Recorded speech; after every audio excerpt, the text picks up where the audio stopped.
Thanks to Skillshare for supporting Mueller, She Wrote. Skillshare is offering Mueller, She Wrote listeners 2 months of unlimited access to over 20,000 classes for just 99 cents. To sign up, go to Skillshare.com/AG. Again, that's Skillshare.com/AG to get 2 months of unlimited access of over 20,000 classes for just 99 cents.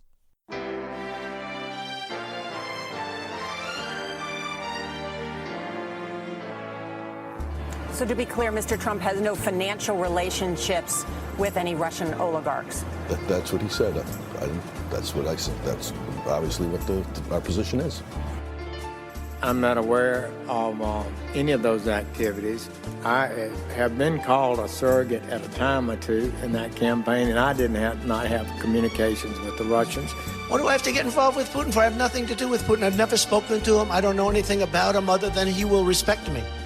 Russia, if you're listening, I hope you're able to find the 30,000 emails that are missing. So, it is political. You're a communist. No, Mr. Green. Communism is just a red herring. Like all members of the oldest profession, I'm a capitalist. Hello and welcome to Mueller, She Wrote. I'm your host, AG. With me, as always, is the incomparable Jaleesa Johnson. Hello. And the sexy vocal stylings of Jordan Coburn. Hello. I'm happy to announce the news slowed way down this week. We only had one target letter for an indictment, one cooperation agreement, a lawsuit against Giuliani, another Corsi meltdown, Papadop running for Congress, unsealing part of the dossier, findings from the Strzok texts, a referendum on Khashoggi, a Trump PAC drawing scrutiny, Pecker's papers flipping, a Chicago alderman raid, another attorney general that should probably recuse himself, a D.C. appellate court blackout for a secret subpoena battle, one guilty plea, 4 complaints of harassment at a Trump golf club, 3 obstructions of justice, 2 inaugural fund scandals, and a threat to shut down the government. Oh, my God. Thank you.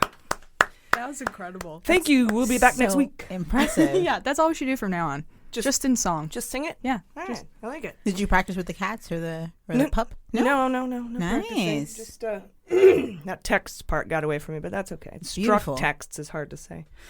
We have some amazing guests for you this week, including Elizabeth McLaughlin from Resistance Live, and from Slate's Trumpcast and the LA Times, the incomparable Virginia Heffernan. Jordan is going to be discussing the lawsuit against the FBI, New York field office, for leaking sensitive information to Rudy Giuliani. And Jaleesa is going to be reporting on the New York Post story about the New Jersey Attorney General probing Trump's golf club after undocumented maids claim racially charged harassment and threats. I'll be going over the Cohen news for the week. But first, I want to thank somebody sent us a giant box of beans. From Rancho Gordo. It's a comically large amount of beans. It's like 12 bags of beans. It's a lot of beans, and then like boxes with spices and stuff. But these are like apparently the most premium beans you can buy in the universe. And I still don't know who sent them. I do. Oh my gosh, who was it? It was President Joe Provo on Twitter as J Provo. Oh my gosh. Yeah, so thank you for that, Joe. Mr. Provo. My new favorite president. Well, second. Yeah. Do you eat beans, Jaleesa? No. No, I think she puts those in the vegetable category. Yeah, I think so too. I do. So we have one vegetarian and one person who will not eat vegetables. Only meat. And then I eat whatever is in front of my face. Hey. So it all works out, sort of, except for the people who have to deal with our writer. Also, shout out to Maya Wiley, who we've just been referring to as that beautiful lawyer lady. No offense intended there. She's just been that lovely lawyer lady. That She's super amazing. Smart, incredible lawyer lady. Her name is Maya Wiley. She is a person. And she's the one who talked Nunberg off the cliff. Remember when Nunberg got all drunk and high? And On air? Yeah. Went full Nunberg. Yeah. Yeah. And she's the one who's like, dude, don't do that. You'll go to jail. And he's like, you really? Has anyone checked up on him lately? Did your lawyers not tell you that? Yeah. I don't know. I feel like Maya might check up on him. She seems really sweet like that. I saw that picture of Artie Lang this week. I thought it was him, but it's not. Dude, Artie's been having a Twitter This is like Twitter meltdown week. Well, Trump had one too. That was pretty fun today. Yeah, totally. We should have one. We do. No, let's not do that. We do have some corrections from last week. I mistakenly referred to Mike Flynn as an admiral. He's actually an Army general. Sorry about that. As a veteran, I should know, but frankly, I don't give a shit about Mike Flynn. He's a traitor, and he should be held to a higher standard. The end. Though I appreciate the need for Mueller to set an example that cooperating witnesses get leniency, so I get it. But fuck that guy. Also, in our book club episode for patrons, we said the BMW plant was in North Carolina. I've been told it's actually in South Carolina. Oops, that was me. I wasn't going to say, but wait Jordan. I was going to take the bullet for you, man. Thanks. My bad. Sorry, South Carolina. God, you sound like the Kim Jong-un puppet in Team America World Police. Oh, that's good. Matt Damon. All right, well, Sorry. With all that out of the way, we have a ton of news to get to, so let's jump in with just the facts. All right, guys, we're going to have to go all the way back to Sunday for a story that dropped about Jerome Corsi. As you may know, Corsi is a Stone associate, and he's one of the architects of the birther movement questioning the citizenship of Barack Obama. He's currently pulling a half Nunberg by resisting a subpoena by Mueller and the Senate. And late Sunday night, he filed a lawsuit against Mueller, accusing him of constitutional violations and leaking grand jury secrets. It also accuses Mueller of badgering Corsi into giving false testimony, that he was one of the cutouts between Roger Stone and WikiLeaks. Never mind that Mueller has the emails he wrote back and forth between Roger Stone and Ted Malloch, a guy in London who he was using to contact Assange from WikiLeaks while he was holed up in the Ecuadorian embassy. Remember that? He's still there with his cat. Yeah. How many times do people try to do that now, discount prosecution against them but on account of Mueller being like, illegally operating? You got Miller a couple of times. There's right? at least like 4 right now. Yeah. Yeah, every single filing like that challenging his constitutionality, they've lost. Mueller's still batting 1,000 on that. Corsi was also the guy who released his draft plea agreement that Mueller gave him, offering no jail time from Mueller in exchange for his testimony, corroborating the email and documentary evidence he already has. Jordan and I thought he would go full Nunberg and cave to the grand jury subpoena, but he clearly has lost his mind. The suit goes on to blame Mueller for the leaks to the press about his case, when Corsi is the one who released his draft plea agreement, not to mention the numerous sit-down television interviews Corsi has done. He's absolutely insane. We'll keep you posted on how this suit goes, and if he even or ever gives into a plea agreement, though presumably Mueller wouldn't offer him the same deal now. I wouldn't. I'd be like, too late. Yeah, no way.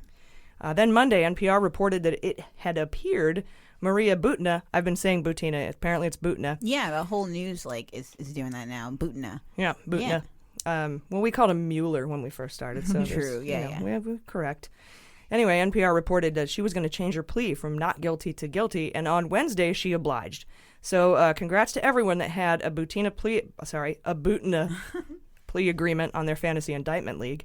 I changed my pick from a Corsi plea agreement to a Butina plea agreement the minute the news dropped Sunday night about Corsi's lawsuit.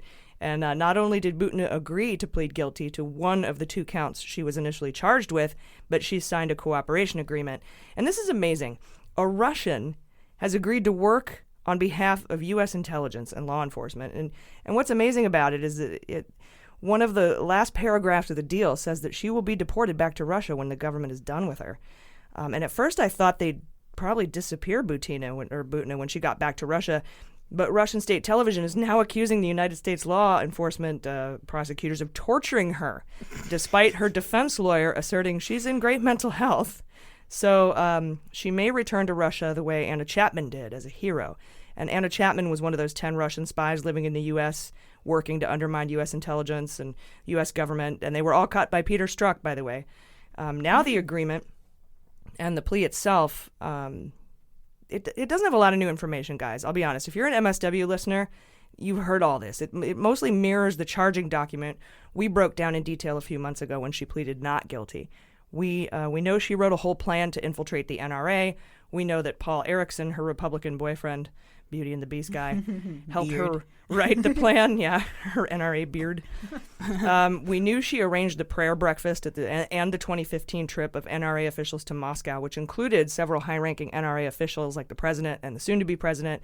It was the Milwaukee nutcase sheriff, David Clark, was there, the guy who wears all the flair, and the guy from the Outdoor Network, the CEO of that. So there's not much there we didn't know about. But now she's cooperating with the government, and she'll be testifying to the grand jury in this case. It's important to note, though, that her case is not part of the Mueller investigation. This is just a separate and ongoing probe into Russian infiltration into the Republican Party through wedge issue groups like the NRA, religious groups, anti-LGBTQ plus activist groups. And we'll be keeping a close eye on The Red Devil, so we'll keep you posted. Yeah, starring Angela Jolie, I'm sure. Red beans. Yeah. And rice. Red beans. Also Monday, we learned that a watchdog group is suing the New York FBI field office for leaking to Rudy Giuliani, and Jordan is going to tell us about that later in the show. Yep. Tuesday, there was a hearing for Manafort, where we expected his defense to push back against the Mueller breach of plea filing, outlining all the lies he told after his cooperation agreement that came out last Friday. But Manafort's lawyers didn't seem to know where the case was going, and that's really out of character for a defense. So it was really odd. But maybe they're in further communications with prosecutors because of what was outlined in the Mueller filing that could implicate Manafort and his lawyers for communicating with Trump and his legal team after the plea agreement was reached. Or maybe they're realizing all the additional charges for crimes of collusion that Manafort faces, but I figure he would have known that before. But either way, Manafort's breach of plea hearing will happen January 25th, and something's weird. I don't know what it is, but they're not fighting it like a normal defense team would fight it, so we'll let you know what happens. They said nothing? They filed nothing in response? Well, they were at a hearing physically there, and they're like, hey, how's it going? And the judge is like, what do you want to do? And they're like, we don't know yet. We're figuring it out. They're just like, don't move, because every time they move, he does something illegal, and it just adds another thing down the line. Everything he does, everything that comes out of their mouth is just a lie that is, like, punishable by law. It's insane. Probably the first guy in history that has to wear ankle monitors in jail. Crimes upon crimes. No spoons for Manafort. And something I'm dying to know about Manafort is that $125,000 debt payment mentioned in Mueller's breach of plea filing last week. Everyone sort of just skipped over that part. But as we know, every word in Mueller filings are deliberate, right? They have purpose. And the language is, here's the language from the document. Quote, after signing the plea agreement, Manafort lied about a $125,000 payment made toward a debt incurred by Manafort to a firm working for Manafort in 2017. Records established that the payment came from another firm, Firm A, which performed work for an entity, Entity B. Manafort made several inconsistent statements about this payment. He said that it was a repayment of a debt owed to Manafort by the head of Entity B, whereas banking records showed that the payment came from Firm A. And he also said that it was income to Manafort for work performed for Firm A in the past, and that it was a loan from Firm A to Manafort. And that's also a lie. So, anyway, those are the facts. Here's some conjecture. One option of this payment involves Gates. During Gates' trial, he said that he had a bunch of affairs, right, and used false expense reports to skim money to give to his girlfriends. Mm-hmm. And in one instance, I got to see them. And in one instance, Gates, you know how, like, somebody cuts you off and you want to pull up and just see their face? Like, I want to see who these women are. Yeah. And in one instance, Gates submitted a false invoice to cause Global Endeavor to transfer $125,000 into a different company called Bade LLC, which Gates also controlled. And maybe Global Endeavor came after Manafort for the money, or maybe it was a debt owed to the Skadden firm for the whitewashed report on Yanukovych's opponent, Timoshenko. Mm-hmm. That's the whole van der Zwaan thing. He was involved in that when Manafort was recruiting EU officials to lobby on behalf of Yanukovych. Or maybe it's a payment he sent to the same two EU witnesses that he attempted to suborn perjury from, right? Remember that? Mm-hmm. Maybe he was paying them to say they weren't really actually lobbying for foreign interests and that registering for FARA wasn't necessary. But in either case, do not overlook this payment. Mueller would not have included it if it weren't relevant to the core investigation, which actually leads me to believe that this is the true thing that happened. It's a payment from a Trump super PAC to Manafort. Manafort sent two of his buddies to run this PAC for free. So that could be payment for them. Or perhaps this was how Manafort was getting paid to run the campaign, which would explain the constant bragging by both men that Manafort was working for free. Right. When in actuality, he wasn't. Maybe the PACs were paying him through these shell companies because PACs can't have direct coordination between the PAC and the campaign. That's illegal. Yeah. It also would be an illegal campaign contribution, and it also would constitute failure to report campaign donations. So there's like 3 felonies in there. And this could lead prosecutors to proving that foreign money was funneled through third-party groups like the NRA to Trump PACs and then use that money to finance the campaign directly, whether it's that NRA-coordinated ad buy or just paying people like Manafort and having him lie about it 6 times. That could be one of the many links of collusion and aiding and abetting. Yeah. In any case, but God, so many beans. Yeah, and it's a really good point that you mentioned speculation, because I think that's probably more on the nose. But right now, they can't officially say that the Butina case is about Russia or, the collusion, because no one's speculating in that area yet. But I don't know. I think that one of those beans that come true, that would be interesting. Well, we do have a huge box of beans. Yeah. Just in case. And finally, in Manafort news, we learned from Vox that Manafort had advised the White House on how to attack and discredit the investigation in the FBI, according to documents and interviews with individuals familiar with the matter. This ties into the Mueller breach of plea agreement, showing that Manafort lied about having ongoing contact with anyone in the White House, right? Additionally, Manafort advised White House officials in the spring and summer of 2017 on how to undermine the FBI and Mueller in 3 ways. And he gave this advice. Basically, he was like, here's how you can intimidate and discredit witnesses in the Mueller probe as well. And the first way that he was going to attack, the first of the 3 pillars of his plan was to attack the FBI directly to delegitimize the investigation. This included discrediting James Comey and other senior FBI officials like Strzok and Baker and Gaddis and McCabe, anyone that could be a witness against the president. Mm-hmm. For a year now, we've been referring to these guys as the Comey Five. These are the officials that Comey shared his contemporaneous notes with about the meetings he had with Trump. And now they're all fired or retired. Yeah, so that campaign actually happened. They smeared them all. Yeah, check. They did that. What's the second one? Check. It's like a workout tape or something. Just like... Another part of the discredit the FBI strategy, we're still on Pillar 1, was to discredit the FISA warrant against Carter Page by falsely saying it was based wholly on the Steele Dossier, which was a torch that was also carried by your ex-boyfriend, Devin Nunes. Yeah. Well, he's definitely in on all of this. Nunes also comes in my hot note, actually. Oh, foreshadowing. Because you miss him? No, fuck that guy.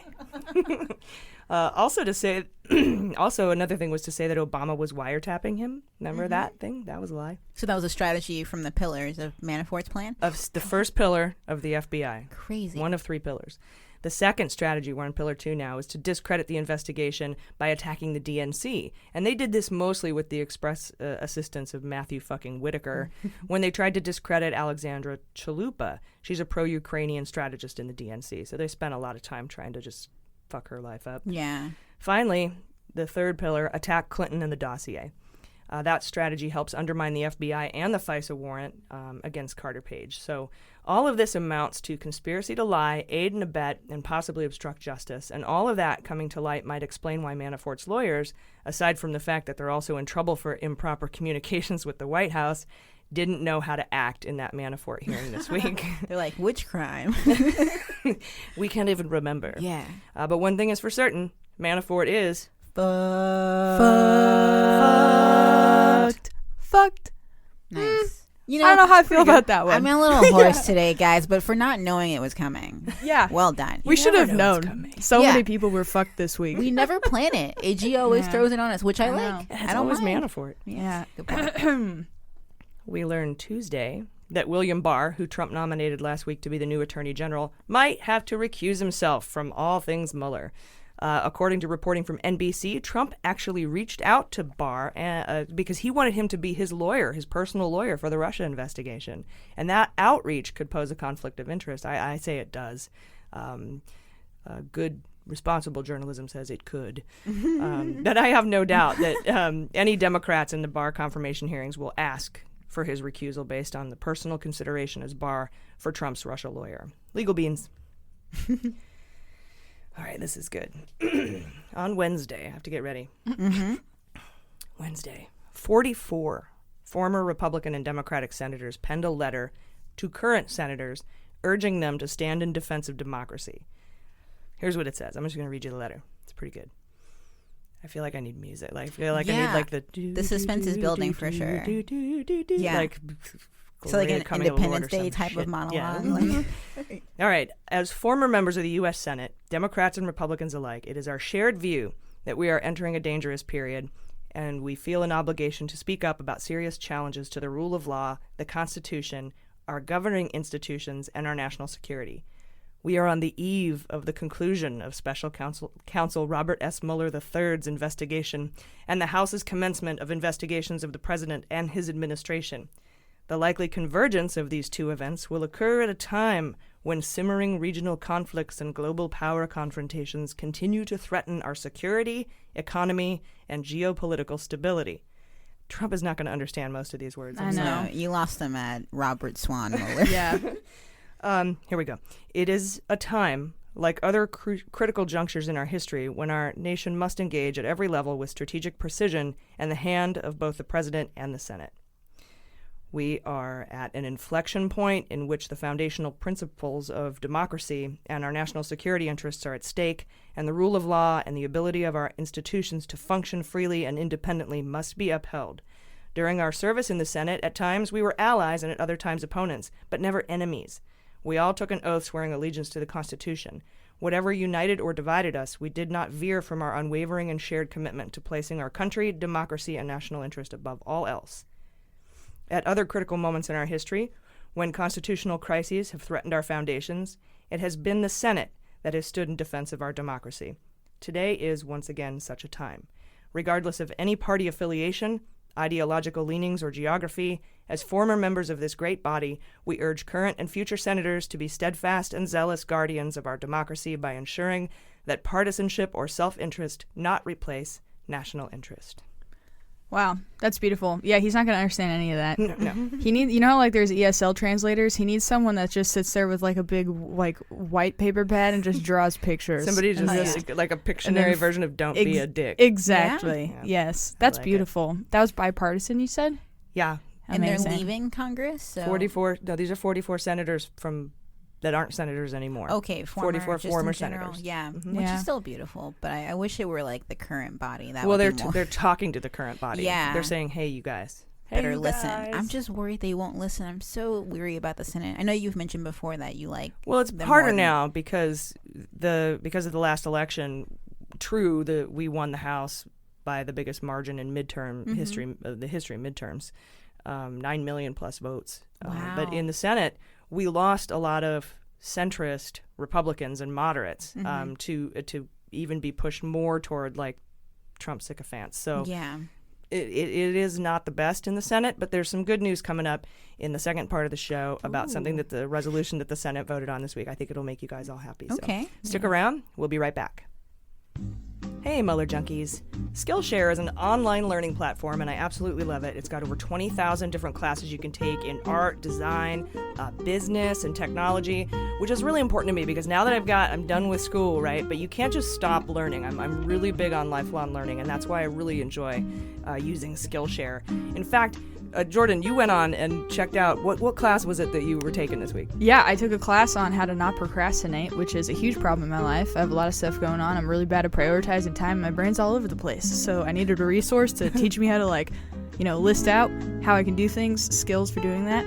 And it was great. It was very simple, easy to follow, very likable people on the other side of the camera. They're just talking to you. It doesn't feel didactic. It's awesome. Oh, that's awesome. So it's kind of like they're talking right to you. Definitely. Oh, that's really I like good. that. Yeah. I need that kind of intimacy when I'm doing classes. I don't want to feel like I'm just one of the random people. Right, So, you're just like a number, right? They really Yeah. do it makes you feel like you're just one-on-one. So, and we have a special offer just for our listeners. Go to Skillshare.com/AG and you will get 2 months of Skillshare for just 99 cents. That is 99 cents, you guys. Yeah, guys, it's really awesome. You need to check it out. Join the millions of people already learning on Skillshare today. Skillshare, just for Mueller Junkies. 2 months of unlimited access to over 20,000 classes for just 99 cents. Guys, all you have to do to sign up is go to Skillshare.com/AG. You'll be glad you did. All right, welcome back, everybody. We are on Wednesday, and we learned Wednesday that when the FBI raided the offices of Alderman Burke, they seized his cell phone. It's unclear why, though. We've learned throughout this whole investigation that when law enforcement seizes cell phones, it's usually trying to dig into messenger apps like Signal or Dust, or it's to find out where that person was by using that triangulation shit that they do. Remember when they took Manafort's 5 mobile phones last March? 5. 5 mobile phones. And we posited that they must have been trying to coordinate his whereabouts, specifically his meetings with Kalimnik and how they coordinated with Deripaska. And then, bam, in his breach filing, they mentioned his meetings with Kalimnik. So that's just beans. And then, bam, his breach filing mentioned his meetings with Kalimnik, and they were able to coordinate that by using his cell phone.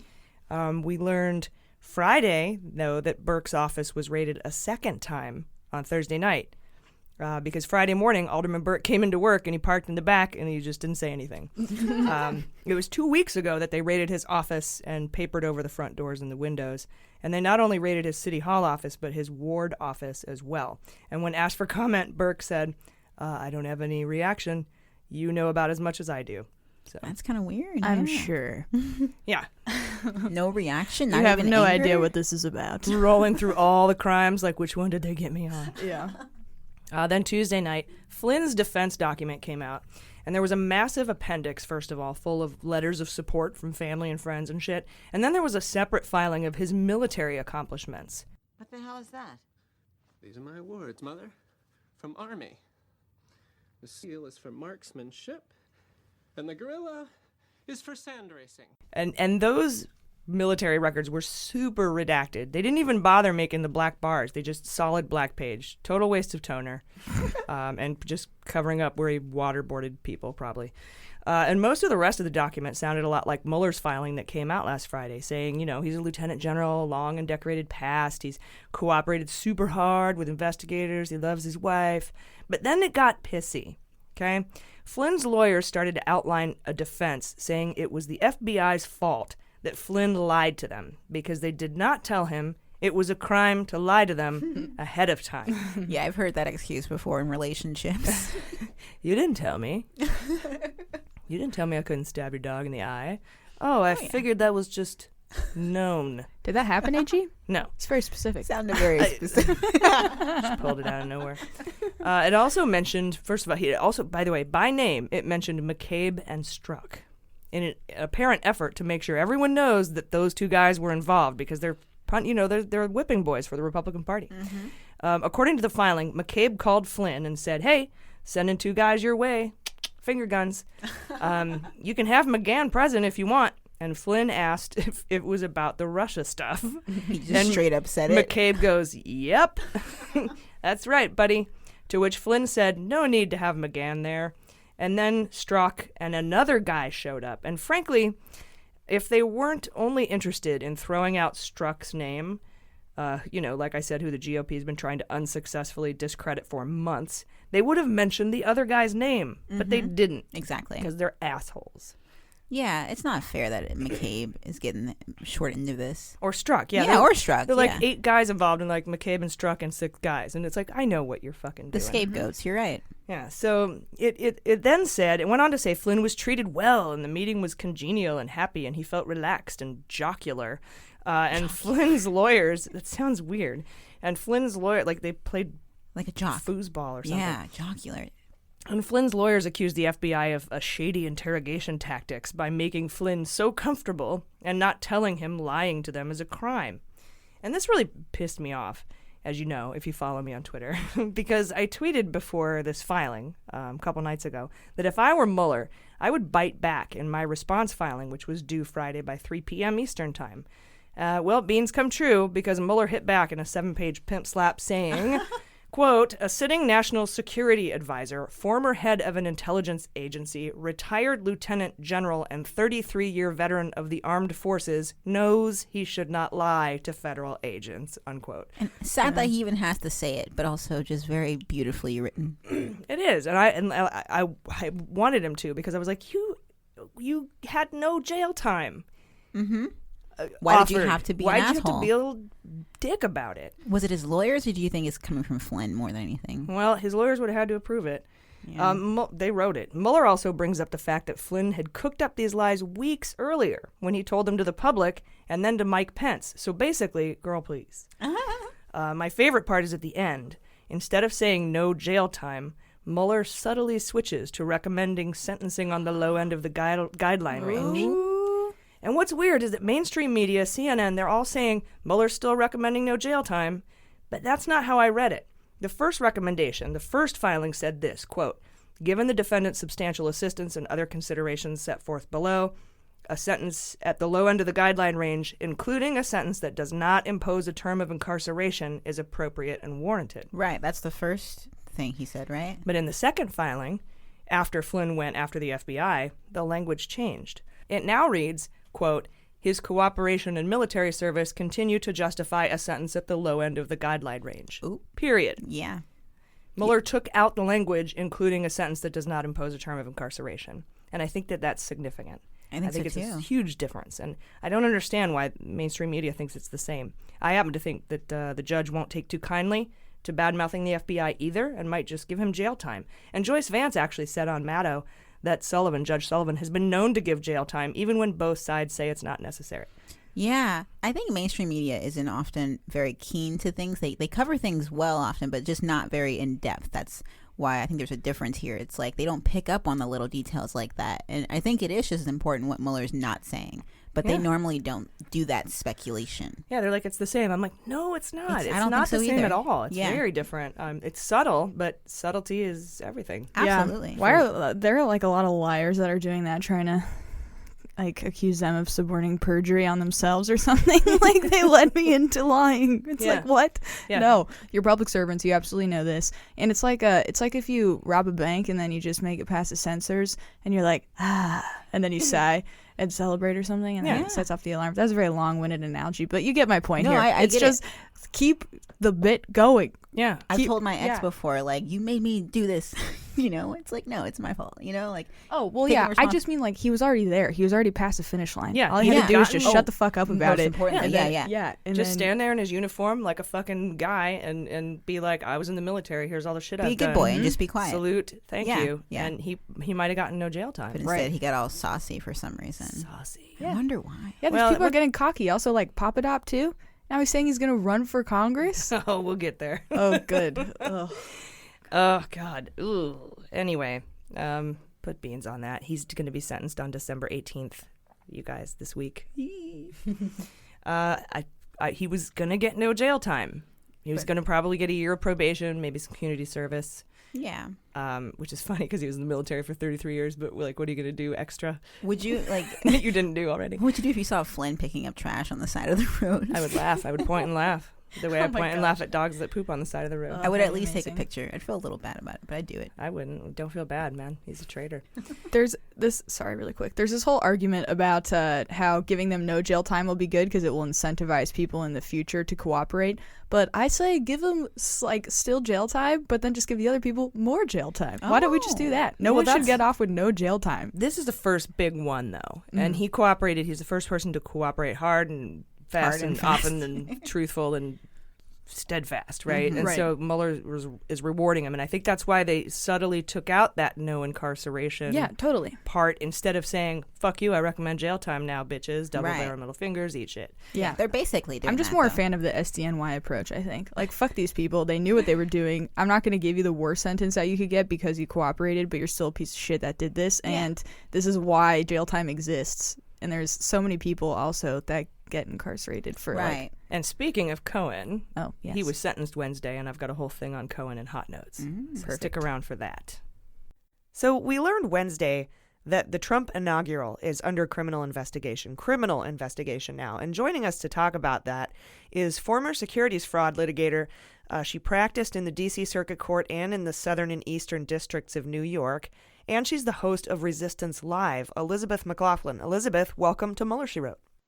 Hey, I'm so excited to be here. It's been a long time coming. I know. We've been dying to have you on, so it's really an honor to speak with you. So it appears that the Trump inaugural spending and perhaps funding is under investigation. And you and I have been covering this for a long time and wondering how they raised over $100 million, I think $108 million, over twice as much that Obama raised. And we don't know where it all came from or where it all went.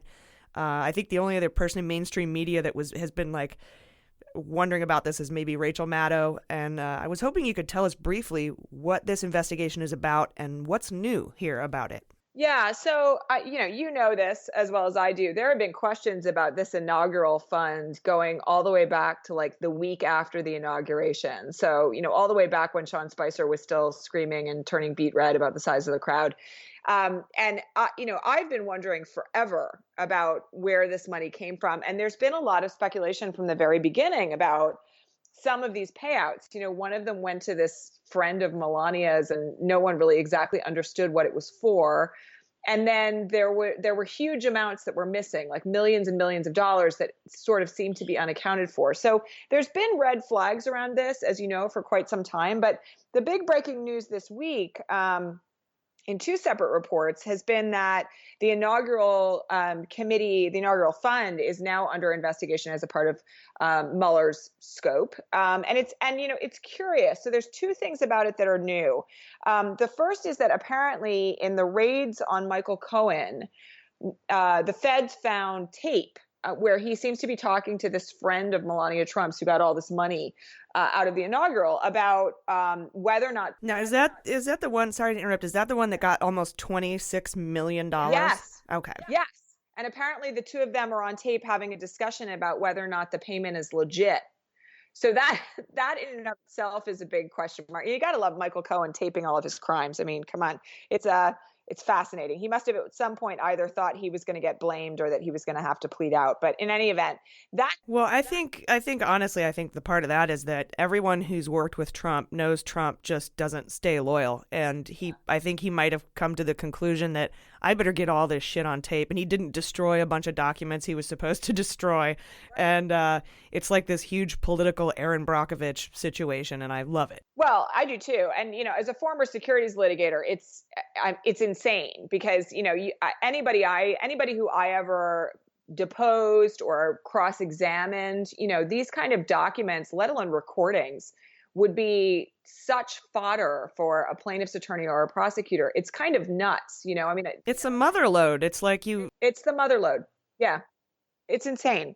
So it's this $26 million payment that he was apparently discussing with Melania's friend on tape. But then the second bit of big breaking news that came out this week was this issue of where the money came from, which has long been a topic of speculation. I mean, I'm sure you remember that during the inauguration, like even at the inaugural balls, there were all these questions about why there were so many Russians there and like who was sitting. Didn't one guy buy 4 tickets and use a cutout? And do you remember that story? Yeah.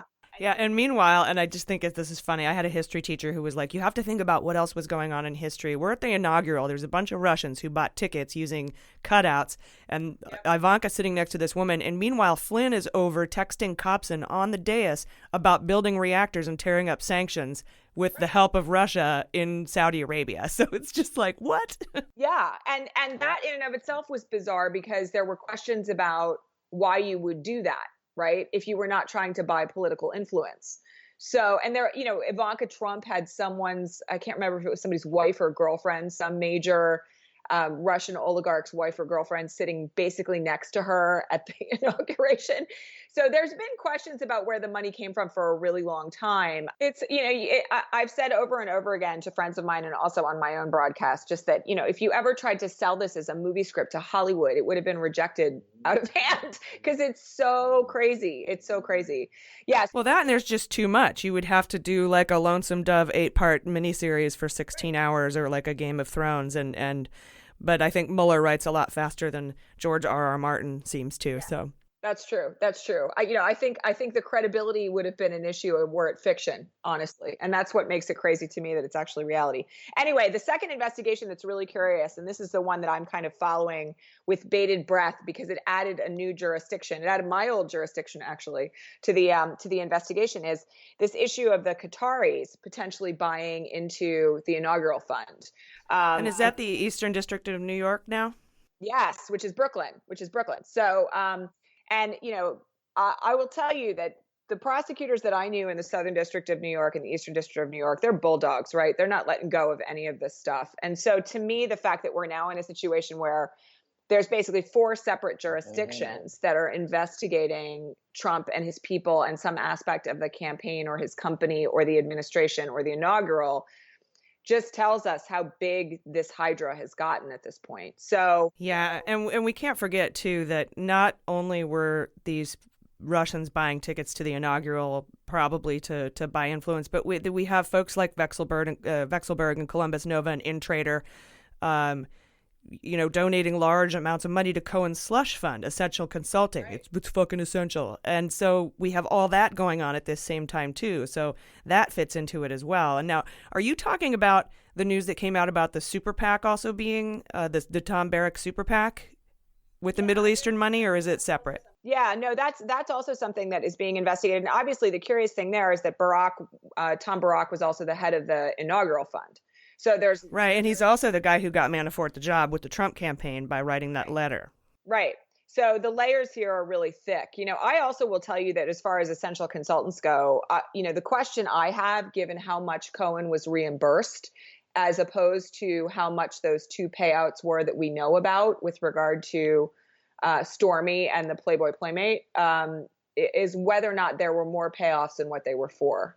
Because the amount of money that moved back to him in reimbursement was so much larger than those two payments that you kind of have to ask yourself what was really going on there and whether there's more to that story. Yeah, not to mention the $4 million he got from AT&T and that aerospace company, and he was pretty much doing nothing for that money also. So right, other than providing information about the president and potentially providing access. So yeah, there's a lot more to come out of this Michael Cohen plea than what we already know. I'm fascinated by the layers of it and how far we may get with just what he knows, let alone what he potentially has on tape.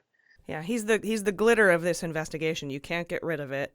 And glitter is the herpes of crafting. So that's kind of the way I tie those things to. That's where my strings go on my murder board. Now, question about this new investigation in Eastern District in Brooklyn. Is this separate from the news about the super PAC run by Barrack, or is that the same investigation? It's interesting because at least the reporting that I've been looking at seems to indicate that, because Barrack raised money for both funds, that there's at least some overlap in the investigations. I haven't been able to figure out, honestly, from a clear standpoint yet, what the distinction is between the two, because even the New York Times is talking about how the inquiry goes both to the inaugural fund and to the super PAC. So maybe there's some overlap there. Well, yeah, we're taking Mueller crumbs and trying to make a cookie out of it. Basically, it's what we're doing. Now, is this PAC separate from the PAC that was coordinating ad buys for Trump with the NRA? It looks like it is. Yeah, this super PAC is Rebuilding America Now. So this is one that was formed in 2016. It looks like it was, something that was pulled together at the last minute, and particularly at the moment where the president's campaign was short on cash. It's interesting. There's a lot, the super PACs that have been donating here. Who knows how they intersect? Again, that's one of those things where we're kind of trying to figure it out. But this super PAC in particular that is under investigation with regard to Barrack looks like it's the one that was started in the summer of 2016 and is separate from the one that was working with the NRA. Holy moly, if we thought there was a lot of news before, it's just going to start getting absolutely ridiculous. Elizabeth McLaughlin, can you tell everyone where they can find your broadcast, Resistance Live? Yeah, absolutely. So we broadcast live every day on my public Facebook page, which is facebook.com/Elizabeth Cronice McLaughlin. You can also catch us on Patreon at patreon.com/Resistance Live. And then we multiply the broadcast to YouTube and iTunes and Stitcher every day as well. So you can find me in a lot of places. Awesome. Well, thank you so much for coming on Mueller, She Wrote today. We really appreciate it. You got it. Thanks for having me. All right, guys, now we're on to Thursday. It's only Thursday. When the U.S. Senate, this is what I was going to tell you about, Jordan. They voted 56-41, approving a resolution calling for an end to U.S. involvement in the Saudi Arabia UAE-led military campaign in Yemen. And that defies Trump's military support for Saudi Arabia. But then they took it a step further, and they approved a resolution 100-0, saying that Mohammed Bonesaw is responsible for the murder of Khashoggi. Beautiful. Isn't that? It gives me the happiness. Yeah. That was a big deal, guys, because the election this year, like I said, we yielded the biggest midterm landslide for the Democrats in the House, and we lost those moderate Republicans in the Senate. So it's amazing to me that they would defy Trump on anything, and I can't help but wonder if this is the beginning of the end of blind support for Trump in the Senate. Yeah, we thought it would end with the tax cuts, but then that wasn't the case. We thought it would end with everything. Yeah. Yeah. It gets to a point, though, where it's like hurting their own chances of re-election. I think that's what it is. Totally. Oh, being reasonable? Yeah. If they aren't, yeah. Right. Well, just, I mean, as Trump's approval rating goes down around the country, so is their chances for getting reelected if they continue to support him. Yeah, and it's like, I should probably vote no. I should probably vote no on murder. Right. Yeah. Or, they vote yes on murder all the time, though, so. Just in different I'm not ways. giving them credit for that, really. Yeah. Maybe I should. I'm such a bitch. Okay. Own it, dude. There are those places where, like, in the Senate, where those Trump supporter areas are really, it's helping them. But it's rare, right? There's not too many of them. Yeah. It mostly hurts the Republicans, right? The moderate ones we've seen, definitely. Cruz well, that's what we still saw, there, I think, so. in this election. Mm-hmm. Yeah. Well, that means Cruz signed that letter. Yeah. That's nice. Yeah, everyone, 100 and Yeah. nothing. All of them were there, and they all voted. Like, that's strong, right? Mm-hmm. Even Bernie Sanders, he never votes yes on anything. Yeah. He'd probably be like, doesn't go far enough. I want to bring MBS here, and I want to chop him into pieces. He wants to give him free it doesn't healthcare. count. Right? He's always doing this. Always like, no, it's not good enough, not far enough. He's so funny. Yeah. I love him. Let's see here. Where were we? Friday. Well, we're on Friday. Yay. Hey. Thank God it's Friday.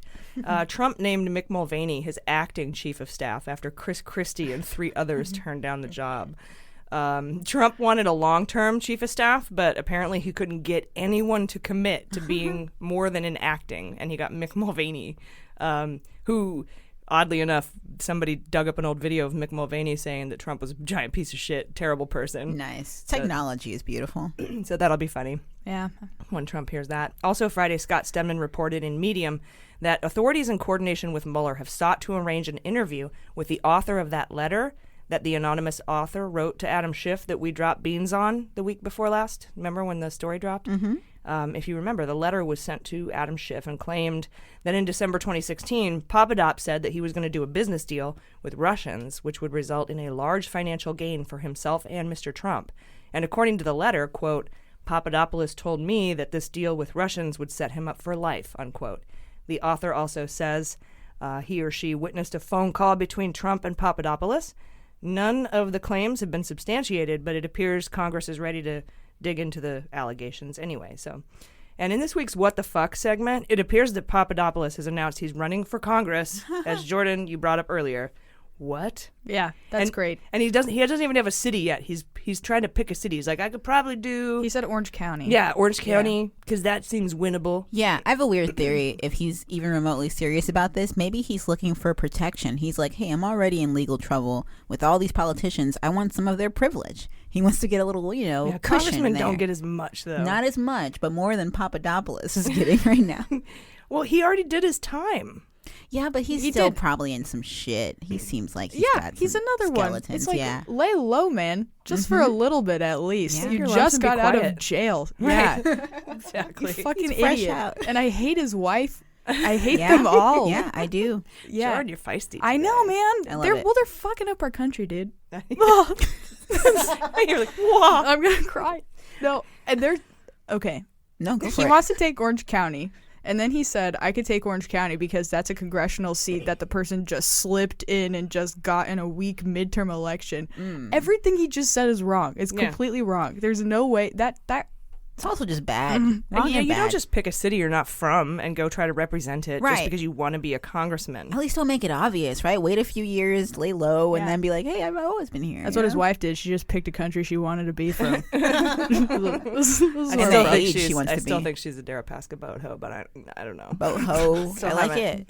Still haven't gotten any confirmation on that. Yeah. Still Friday.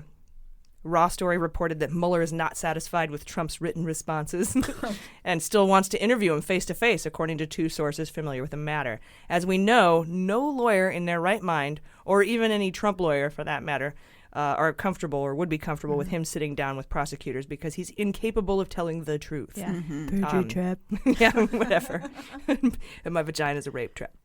Oh, I never thought about that. Yeah. That's a good And one. now you will. Every time you hear perjury trap, you're going to think of me. Or Venus flytrap is what comes to mind. I've been called that. Wow. Additionally, Mueller's team is interested in interviewing Trump about his state of mind during actions under investigation for obstruction of justice. We've been saying this for a long time. You can't get written answers on obstruction of justice. You have to interview them face to face. Right. You have to get to their intent, their Their motive. Their frame of mind when they acted the way they did. Because it'd be too easy to further obstruct justice if you let them write it down. Yeah. Is that why? Probably. Something? Like your answers obstruct justice on the questions about obstructing justice. Yeah. Also, Friday, an Inspector General report examined a gap in text messages sent between Peter Strzok and Lisa Page and found zero evidence that the FBI tried to destroy any of the text messages. Despite this clear finding, Trump and Giuliani tweeted out Saturday that billions of texts are missing. Wow. This is simply a lie and clearly part of a Manafort, Trump, and Matthew fucking Whitaker conspiracy to discredit the FBI. That's all it is. Yeah. Like, that's all I could think of now every time he says these things. And I think it works for their base, unfortunately, because sometimes people only listen to Rudy Giuliani to get their news. Yeah, and when it came out that Manafort had this whole big plan, this 3-part plan on how to discredit the investigation, all I could think of was the Comey 5 beans. Like we'd been on that for a while, at least last December, January. Since like the second episode, I want to say. Yeah, since after the Magnitsky, right? That was our whole thing. We're like, something's going on. Yeah, they were dropping like flies. Something went on. Yeah. Finally, a 2-page summary of the Steele Dossier was unsealed Friday that says a private client funded the research. We already knew this. We already knew Clinton's campaign, her law firm called Perkins Coie, funded this. We've known this since Fusion GPS founder Glenn Simpson testified to Congress in 2 different, basically, novels of 500-page testimony each. They really are.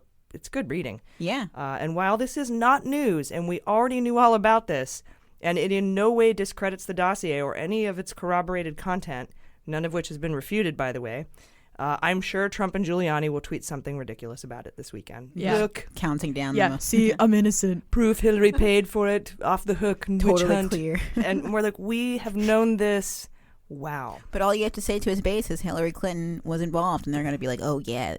Because I think sometimes, like, even liberals, when they hear Trump associated with anything, they're like, oh, that's bad. But, but do they not remember us saying it to them a year ago? Like, well, they weren't listening to us. No. They jumped on it and then forgot about it. I think this is the new strategy, is they'll just re-release old news that Hillary was involved, that everybody already knew about, and they already knew about, and had a party about. Yeah. They drank shots of Quattro, what is it? 4 Loco? I'm all doing it. Quattro Crazy. Loco. 4 Quattro. Quattro crazy. Yeah. Crazy Loco. About it. Like, they're like, yeah, hee-hoo, look, Hillary's paid for it. You all are fucked. And we're like, no, we know. Right. And I think they just do it again because they forget that they've celebrated this nugget of information a long time ago. So they re-release it. Or they know only have what the they're 3 doing. things. Yeah, I think there the should 3 be pillars. No, the 3 things that they've been FISA warrant, dossier, right. Hillary's emails. That's all they've got. Yeah. And so they just keep putting it out. We need to have like a place where all Trump supporters can go to easily have their claims refuted.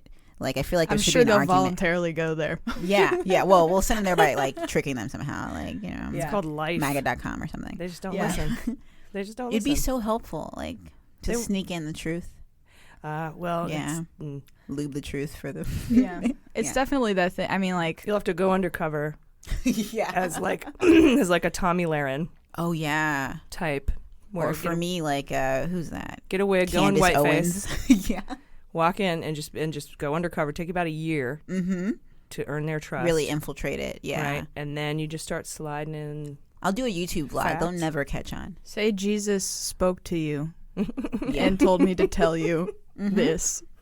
And then just fact check everything. That'd be great. I love it. I'll do it. I'll very start specific tomorrow. Jesus. He's very invested. Yeah, I think it's also, it's like that thing when you say you're supposed to say a new person's name that you meet like an X amount of times for it to really soak into your brain. It's also that. Yeah. The more times they say it, the more times their base is going to read it, and it's going to become a narrative that they can then like turn and spit out to their friends. Reality. Yeah, and I don't blame them. That's how media works. Even when I read liberal sources, I have to make sure that I check myself, because it's just a matter of what you let in. But yeah, often those are more like, the right-wing ones seem to be more tailored towards knowing their base is a little stupid. Well, that's their MO. Guys, that's their MO every time. Like, well, I'm going to call it the cut plan. Or I only want to do taxes at 10, 20, and 25. Simple, easy. Or when he was in that meeting with Nancy and Chuck, and he's like, shut down the government in favor of border security. Build the wall. I want the wall. Border security. Yeah, I'll shut down the government. Freedom. Border security. Yeah. Just repeating the same words and phrases over and over again until they sink in. And that's how they operate. And it's not going to stop, so we just have to get used to it. So this is not news. We knew that Perkins Coie and Hillary funded the dossier. Who gives a fuck? Doesn't it's mean that Carter Page. Exactly. And it was Republicans funding it too. I think, of course, they'll leave that part out of it. I'm almost like, I will give you yeah. $1,000 and let Carter Page off the hook if you just stop talking about it. That would be so amazing. Irrelevant. Yeah. Watch. It's like the foundation of the whole fucking thing.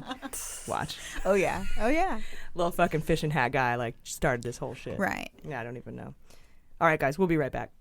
This is Gabriel Sunday, and well, I'm here because at this moment, we need podcast news more than ever. And well, I'm sure you're thinking, we have Audie Cornish, Judd Murad, Michael Barbaro, but are they really enough? Does Terry Gross, John Lovett, Ina Jaffe's bring you all the stories? And, well, yeah, maybe you say, well, Sarah Koenig, Lakshmi Singh, Ira Glass, they're enough. But then again, are they? Join me as we bring you the stories you've already heard, but you want to hear again in a different way. From the Center for Investigative Journalism, this is The Sunday Show. I'm Gabriel Sunday. See you Sunday. Previews drop November 18th, and full episodes are available Sunday, December 9th on Starburns Audio. All right, welcome back. Hot notes. All right, guys, welcome back. Today in Hot Notes, I have Jordan. She's going to talk about a lawsuit that's been filed against Rudy Giuliani. Against the FBI New York field office for leaking to Rudy Giuliani. Yeah. But first, Jaleesa, you have some interesting in your this is going to be a racial Maddow segment, right? Yeah. This is all racial material here. This is definitely this is about like racist harassment and targeted threats of these undocumented workers who work for Trump at his New Jersey golf course, right? Correct. Yeah, this is a follow up to last week's racial Maddow segment. So basically, according to an attorney named Annabelle Romero, the New Jersey State Attorney General's office has reached out to Trump about these claims, and there are now 5 former or current employees at the golf course that say that they were routinely threatened and called racial slurs while on the job. So this is 3 more workers than we knew from last week.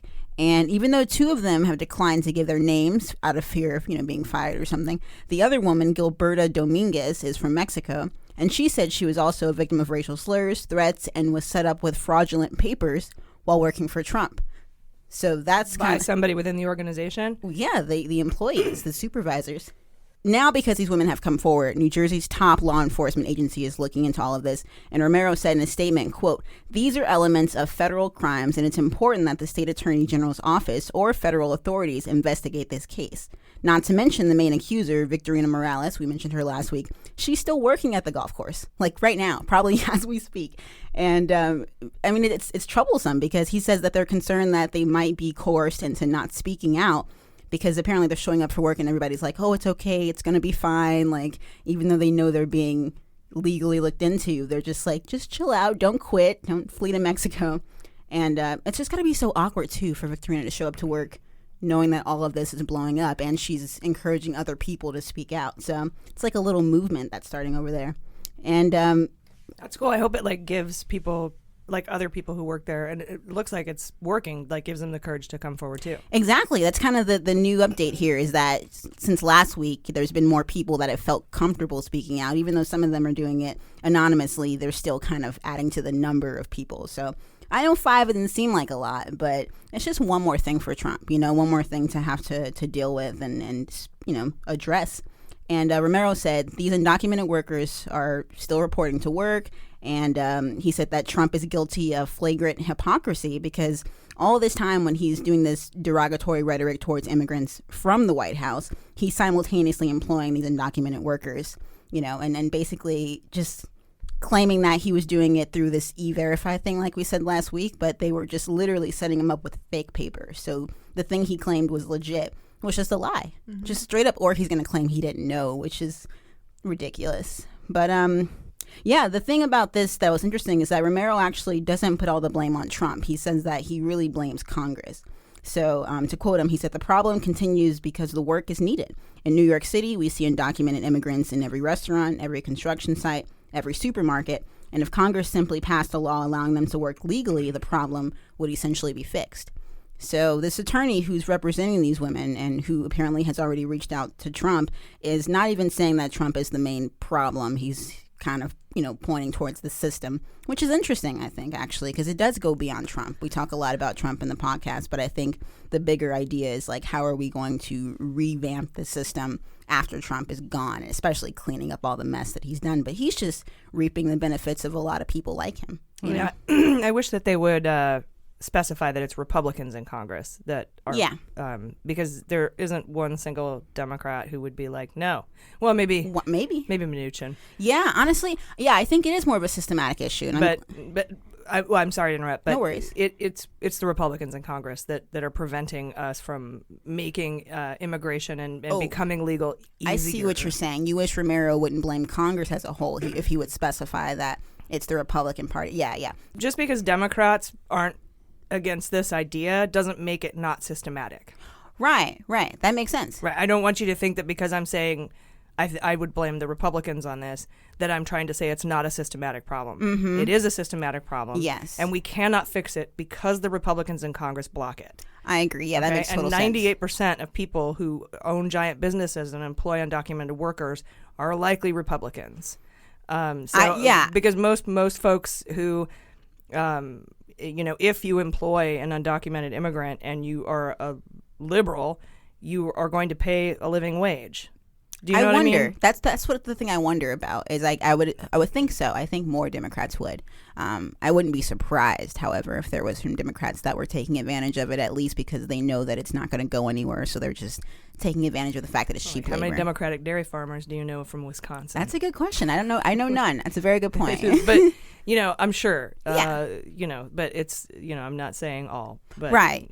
I think it's definitely Republican. That's the party that seems to be messing this up the most. The immigration, at least in the making of the laws part of it. Absolutely. In the out there having to work in the real world and hiring things, people are going to do what they need to do to have their businesses run or to work where they need to work. Totally. But as far as making the law, I refuse to say it's anybody's fault but the goddamn Republicans in Congress. Yeah, no, you're right. There's definitely more blame to be put in that area. I agree. Just for lawmaking. Yeah, because they're open about it too. They don't care. Border security, that's they're actually trying to stop legal immigration. Yeah. And then kick everyone out and deport people who are here illegally, and then fuck the dreamers and F your children who live in cages on the border. Yeah, did you hear about that young girl, the 7-year-old who died in border security's custody? That's awful. That shouldn't be happening at all. I mean, I know that people are going to say, oh, well, things happen. It's like, no, but this is preventable. This didn't need to happen at all. There shouldn't be children in custody. Exactly. I mean, like, let's step back from, things happen, on bus rides from tents to processing stations. There shouldn't be a fucking bus ride from a tent to a processing station. Things happen on slave ships, Right. The cost of slavery. Instead of arguing how big the slave ship is and how big their quarters are, how about we don't have slave ships? Yeah. I thought. Yeah. Excellent reporting. Thank you. Yes. And even further to the GOP systematically is the reason Trump could even rise to power in the first place. Why he was over time able to amass that much wealth. Totally. And that, or lack thereof, honestly. Yeah, the party. Power, I should say. Amass that much debt. Yeah, that much debt and this web of power that even allowed him to manipulate people into getting him into that office in the first place. But you're right, Jaleesa. Just the whole... you need to be here legally. You're ruining wages. They're taking jobs from Americans, and meanwhile he's employing them and paying, low wages and totally setting it up so that absolutely, that is just and illegal too. Unbelievable. I guess, the fraudulent papers part of it. Yeah. So at least if there's Democrats out there employing undocumented workers, they're not in the White House saying "fuck undocumented workers." Yes, exactly. So, good point. I mean, 6 1/2 dozen, but. Right. Damn. Their base that's supposedly Christian is okay with him having like multiple affairs and whatever. That hypocrisy apparently is okay. But this, I don't understand how, and I'm obviously not advocating for them to actually, I'm treading lightly here, but like this is so hypocritical. This will also not make them turn against him. They'll see this and then have some other explanation for it. Right. And it's like, well, then what are you even advocating for? Because this is the policy that he would, I'm wasting my breath trying to articulate how hypocritical this is. But I appreciate it, though. And even when we do take the Senate and then we'll have the House and we sign a bill where we allow extended visas and work permits and all that other stuff, I don't necessarily think that that's going to make wages go up. Right. And so because we've shown and studies have shown that it's not the immigrants that lower the wages, it's the rich people that set the wages low that attract the immigrants. It's chicken and egg, right? Yeah. So we have to keep that in mind too when we think about, we can change the laws, but that doesn't mean that these wages are going to go up. We need to set that minimum wage at $15 an hour for everybody. It's a class issue just as much as a race issue, I think. Yeah, right now they get to have their cake and eat it too. Set low wages and then capitalize off of undocumented workers. I love cake. Tres leches. I love cake too. I do like tres leches. That's my favorite cake. That's a weird. Oh yeah. Any cake sponsors? Yeah, I want to send us some cake. Speaking of cake, sweet cakes. Jordan has some. Ooh, smooth AG. Yeah. You're being so kind to me about my sexy cakeness. Thank you. Okay. Just tear her down next week to balance it out. Yeah. Thank you. Tune in next week. I'll be crying. Okay, so my hot note.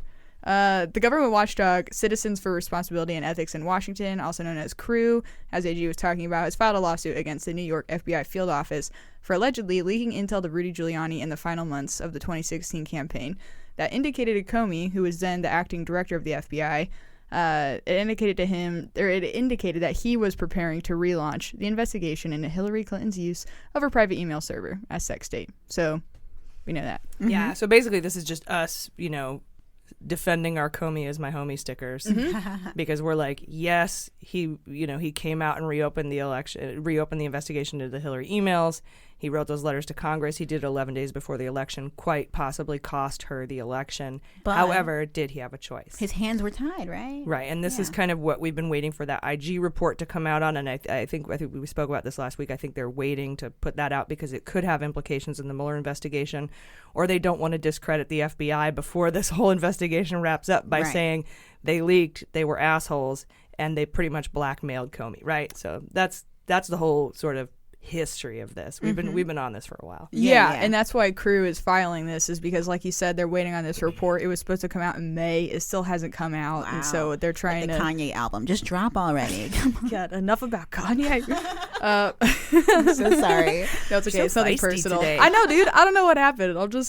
I don't know. It's all good. Here I am. It comes in waves. So I also like this story, though, because we get to see Giuliani again, who always does not cease to disappoint. He's absolutely ridiculous. So Giuliani, in a classic mouth shitter fashion, he made the lawsuit all the more easy to file when he went on Fox News and admitted that he received some kind of specialized and highly classified intel regarding the reopening of the investigation. When asked on air if he had received a leak, he said, "Did I hear about it? You're darn right I heard about it, and I can't even repeat the language I heard." Oh. He literally said that he couldn't repeat the language he heard. He's like, "Cause trust me, I was not supposed to hear it." Just big words. Yeah. Yeah, so no, literally, I can't repeat it. I don't know those words. Yeah, physically incapable, mentally. So, yeah, he basically leaked the leak, and that's hilarious to me. This news follows Comey's appearance in front of House investigators, where he explicitly demonstrated concern that members of the New York field office may have leaked that information to Giuliani. Comey said, and I quote, "I was concerned that there appeared to be in the media a number of stories that might have been based on communications reporters or non-reporters like Rudy Giuliani were having with people in the New York field office. Mr. Giuliani was making statements that appeared to be based on his knowledge of workings inside the FBI New York." So... yeah, and he has no reason to know those things. He's, at this point, not part of the FBI. Right. So there's a reason why they would get leaked, right? And we'll get to that in a second. But so CREW then filed a request for records related to the FBI's own investigation into the potential leaks. CREW seems to be pretty confident that they will get at least some answers out of this request. CREW's executive director released a statement saying that the FBI is legally obligated to either hand over the records or explain why they cannot. FBI being manhandled. Feels Yeah. good. As a reminder, the NY FBI field office is the same one that has had just a completely unreasonable obsession with investigating the Clintons. They keep trying to push for investigating the Clinton Foundation, and even Comey himself has said that it's become clear that members of his office, quote, possess, not his office, big correction, this office, possess a deep and visceral hatred of Hillary Clinton. So the fact that rogue agents existed inside the NY field office that had a history of relentlessly pursuing the Clintons proves a narrative that we've been firmly speculating on to be true this entire time on our podcast, that Comey did not organically choose to announce the reopening of the investigation into Clinton's emails days before the 2016 election. His hand was forced, and it was forced by this group of leaders, quote-unquote leaders, who left him no other choice. Yeah, it was orchestrated, essentially, right? They wanted to corner him because... I think so. Yeah, either way, it was a win for them. Either they leak it on their own, or Comey does it, and even better, he's their, guy that, not a martyr, whatever the opposite, the villain in that case. Yeah. Yeah. Well, Comey wanted to get out ahead of it. We've always said he wanted to get out in front of it and control the message. Because he's a good boy. And somehow Comey is the leaker. Amazing. Yeah. And he already knew. He's like, I'm fucked if I do. I'm fucked if I don't. So I'm just going to do this so I can control the message. Yeah. He was a true captain of that ship. He just went down with it. Well, he knew, but he knew he was gonna. Yeah, he was like that guy in Titanic. He was. Go in the front. Capitan. Capitan, no. My baby. Yeah, that's exactly. No spoiler alerts. No spoilers. And so they were not. You mentioned Nunes earlier in Hot Notes, and I said he comes in during this. Apparently, they had not only leaked to Giuliani. I read something that said they were also leaking to Nunes. So I'm curious to see if they get implicated at all. If this. Once that report comes out, if these reports get filed at all, I wonder if Giuliani can be implicated at all in that for I think exposing essentially national intelligence. Yeah, because he had no business there. Yeah, totally. It's at least obstruction and aiding and abetting. Yeah, if Congress is on it, the House specifically, they should look into that. And I think Nunes will get swept up in it. Do you remember when they had those secret meetings where they would go down the corridors and meet behind closed doors, the 6 Republicans or whatever, and they had that meeting about how to discredit the FBI? I bet Manafort was involved in that. Yeah. I bet those were the briefings, and we used to sit there and be, I bet the White House is involved in this, and I'm sure that they were. The back and forth, yeah. Yeah, because they had like a group. I'll have to look up that story again. We did it. We covered it like 8-9 months ago. Wow. Where Nunes was like sneaking off into private rooms with a bunch of other, like Jim Jordan and Matt Gaetz and Fuckface McGee. That was the first time I hated him. Yeah, it was like early. It was early Nunes stuff. Yeah, just fucking cows. Yeah, all those guys. When you first met. Yeah, when you first met. When I first met Nunes. When you were in your honeymoon period. All right, Michael Cohen. Michael.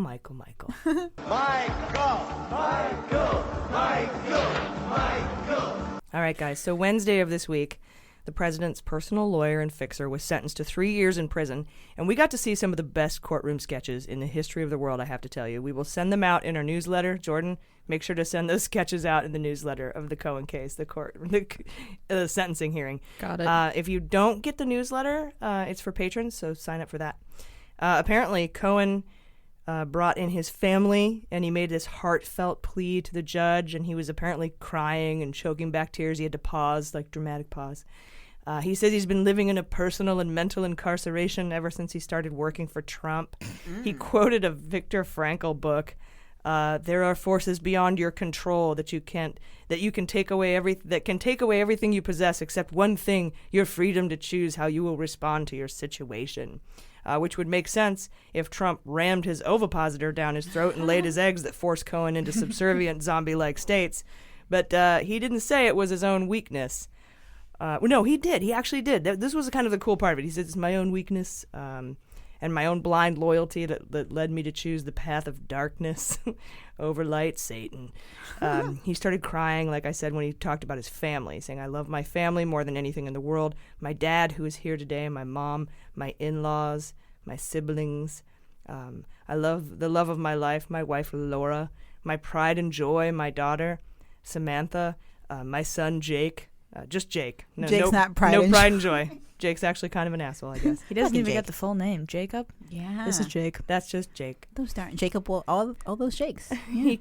He kept on going, talking about the shame he's brought to his family. Woe is he. And He went on for like a long time with this whole heartfelt soliloquy. And then the judge just went, all right, cool, sit down, 3 years, bye. Wow. It was really kind of, I wish there were tapes. Like, you can't bring cameras and tapes into federal court. Well, they tape these things, but you can't. We can't see it. Yeah, we can't hear it. Because the judge, like, they already know that they're going to put on, like, the waterworks, so they have to be tougher than that. So it's, He didn't even was like, I appreciate what you're saying to me. I take everything into consideration. He was just like, 3 years. Yeah.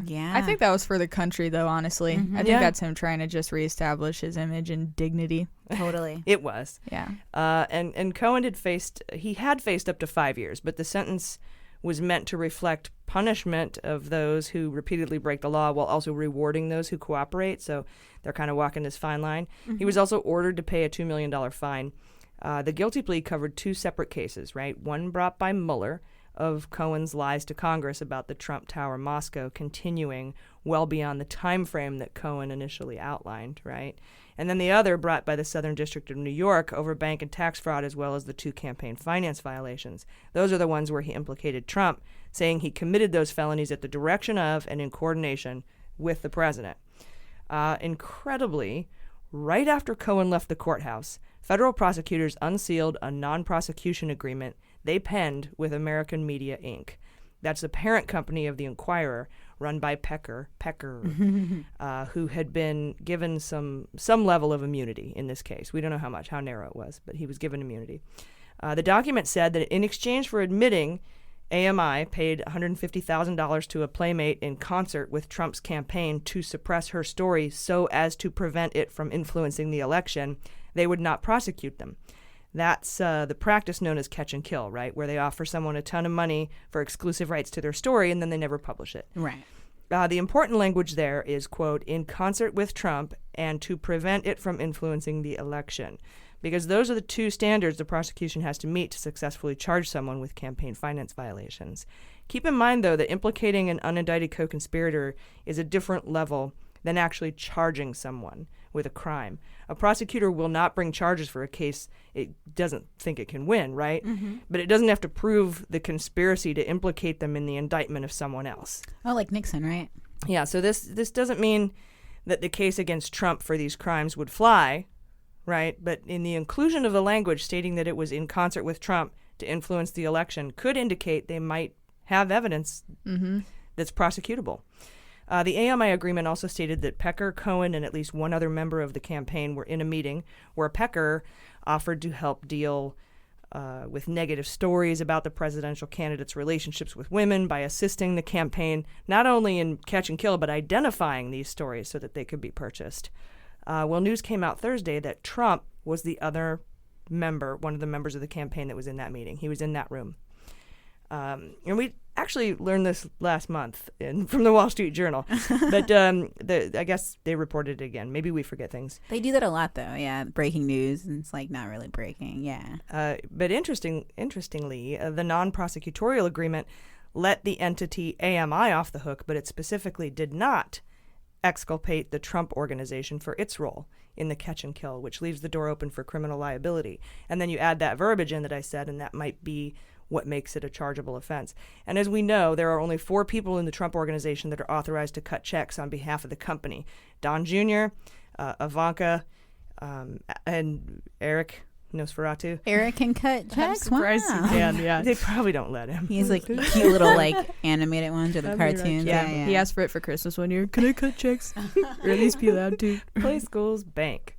Write your own checks. And then Alan Weisselberg, right? And we know Weisselberg has also been given some level of immunity in this case. So you have the kids and Weisselberg's not even a factor. I got news for you, pal. You ain't leading but 2 things right now. Jack and shit. And Jack left town. All right, now, I got more. Lanny Davis, right? That's Cohen's lawyer. He was on TV the day before his sentencing telling us all that Trump may have known about Cohen. And he believes that Trump knew Cohen planned to make false statements to Congress. He said, quote, Mr. Trump and the White House knew that Michael Cohen would be testifying falsely to Congress and did not tell him not to, unquote. This is what he told Bloomberg News as well. He also compared Cohen to John Dean, which is stupid, unless you simply mean a lying criminal. Cohen is not the John Dean in this story. I'm sorry. If it's anyone, it's Don McGahn. John Dean was the White House counsel, not Nixon's personal lawyer, fixer, taxi, mob fuckface. And I wish the mainstream media would quit referring to him as the John Dean of Trump Russia, though I think it's just really Lanny Davis who's saying that. Adam Schiff has said he's already in communication with Cohen's team to have him come testify to the House Intel Committee when Dems take over in January. Lanny Davis wants the hearing public, but Schiff is taking these on a case-by-case basis, kind of in concert with special counsel to make sure no one's stepping on anyone's toes, right? Something no one had asked Lanny Davis this week is his relationship to Firtash, Dmitry Firtash. He's a Ukrainian oligarch who's often linked to Simeon Mogilevich, okay? And that's a Putin confidant and probably the most powerful mobster in the world. Firtash is repped by Lanny Davis because he's fighting extradition to Chicago, where he faces charges of racketeering and money laundering. And Davis is receiving about $1 million a year to represent Firtash. Interestingly, Mogilevich turned up on the FBI's 10 most wanted list when Robert Mueller was the director of the FBI back in the day. And he's been involved in, not Mueller, but Mogilevich. He's been involved in prostitution, weapons trafficking, smuggling of nuclear material, drug trafficking, and money laundering, just to name a few. Wait, smuggling of nuclear material and prostitution. It just paints a picture. Who's smuggling what and nuclear where? Prostitutes. And then Litvinenko, the Russian that was slowly poisoned to death, that was Mogilevich. Oh my gosh, he's the guy? He was an informant. He was a whistleblower on Mogilevich. Oh, wow. Yeah. Lanny Davis denies that his client Firtash is at all connected to Putin or Mogilevich, and he never talks about representing him in public, nor does he show up on his client list on his website.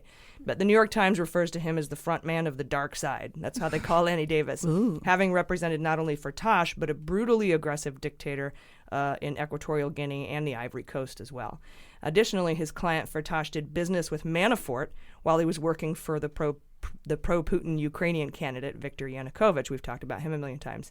When Firtash committed $1.5 billion for a real estate deal in New York.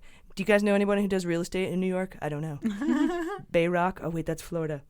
Understanding Cohen's attorney's ties to the Russian mafia and the Kremlin shed an interesting light on why Lanny Davis is representing Cohen in the first place and what Cohen did not tell the Southern District of New York that pissed them off so much. Yeah. If you recall, they threw the book at him in that sentencing memorandum, stating he shouldn't get any leniency for cooperating because he wasn't being fully forthcoming about his crimes.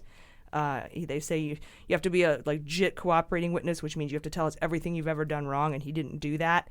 So F him, give him time.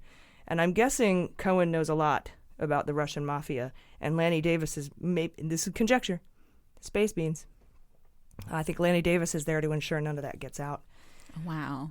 Cohen certainly doesn't want to cross Mogilevich, and that might be why he did not enter into a full cooperation agreement and is willing to do his time. Yeah, that's what I was just thinking, is that Cohen has to tread that line of not getting on Putin's list, you know? Yeah. Yeah, and Cohen's lawyer said he's willing to continue cooperating. Lanny Davis says even after. And Cohen himself repeated that in an interview with George Stephanopoulos on ABC.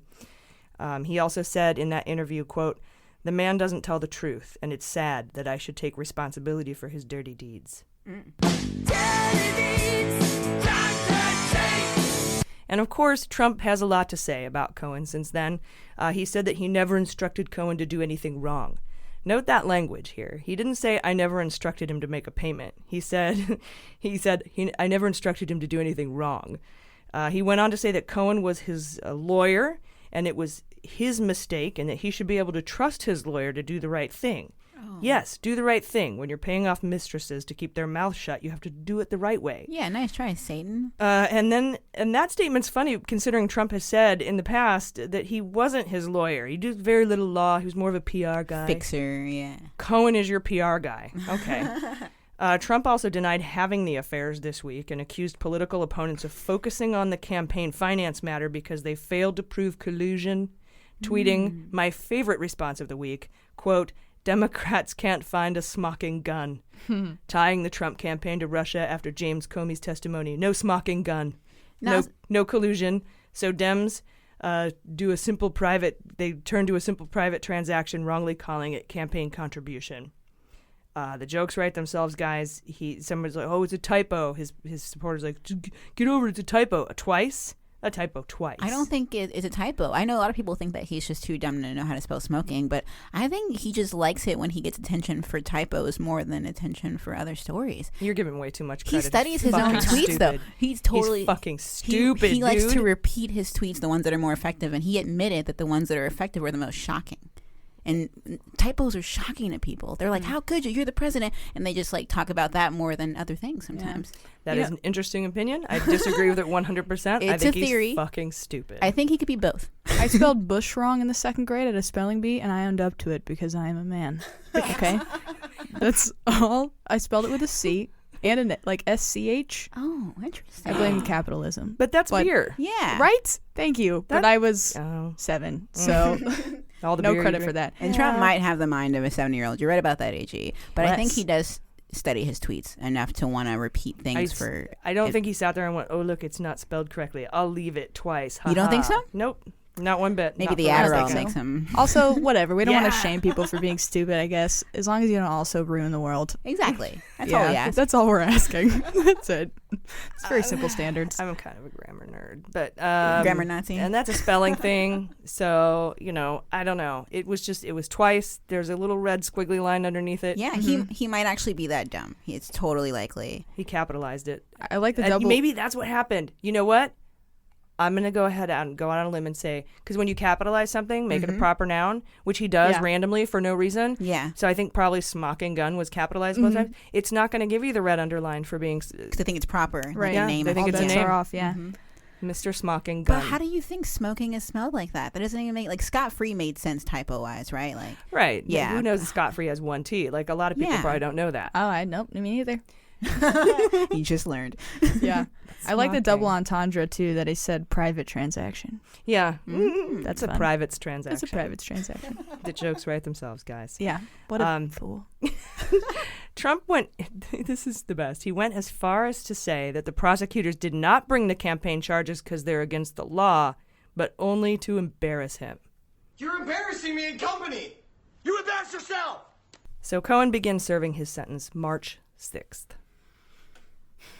Yay. It's going to come up faster than we realize, I bet. Yeah, springtime. Because Christmas is almost over. Yeah. It's practically over. I did find myself a little bit emotionally affected by his statements, I must admit.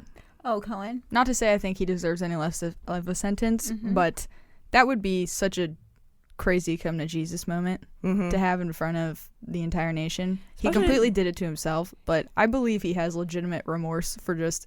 He's probably just like, man, what the fuck happened in my life that led me to this point? It sounds like it. Yeah, to be able to admit that you did that and you were in that place, and he admitted to being weak and blind, had blind loyalty. Yeah. But it's like... An opportunist, too. He's admitting that he wanted the lifestyle, right? It's a part of it. Or is he... I suppose I understand. Right. And I guess I understand it if you aren't a dick when you're doing it. Like... He came after people and said he was going to, you're fucking disgusting. You don't even want to know what I'm going to do to you. Fuck you, And you're just like, oh. Take a bullet for Trump. All that stuff was weird, man. Yeah. It's like watching a fragile 13-year-old boy just be his layers peeled down in front of us, That's how it felt. Well, it reminds me of that whole story we did on Kavanaugh where the woman who wrote the article about homotoxicity. Oh, yeah. Where men get,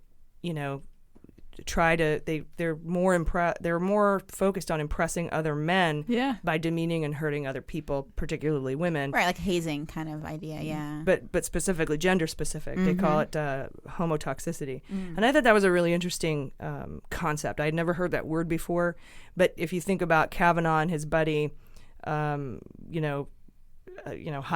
and laughing at this poor woman who is terrified and violated, Kavanaugh at that moment is not thinking about the woman. He's thinking about impressing his buddy. Exactly. Yeah. I've seen it on minor levels too. Like even, today it's still a thing, I think, within that male culture that's just like, we want to roll our eyes, but it can also get really bad. Like with Kavanaugh, it can be terrible, damaging. Yeah. And here's Cohen, like, walk over and trash anybody and fuck your life up, and I don't fucking care because I'm here to impress my buddy. Right. Yeah. And maybe it's even a people thing, but I love that word too, because maybe that's the bigger issue is the male dominance. But I think that just in general, like I've seen women that like maybe have a certain privilege and they'll just shit on someone else just to get ahead. Like you're so awesome that you kind of attribute shittiness to like all people equally. You're like it sprinkles in there. It can happen. You know, Democrats can be taking advantage of things.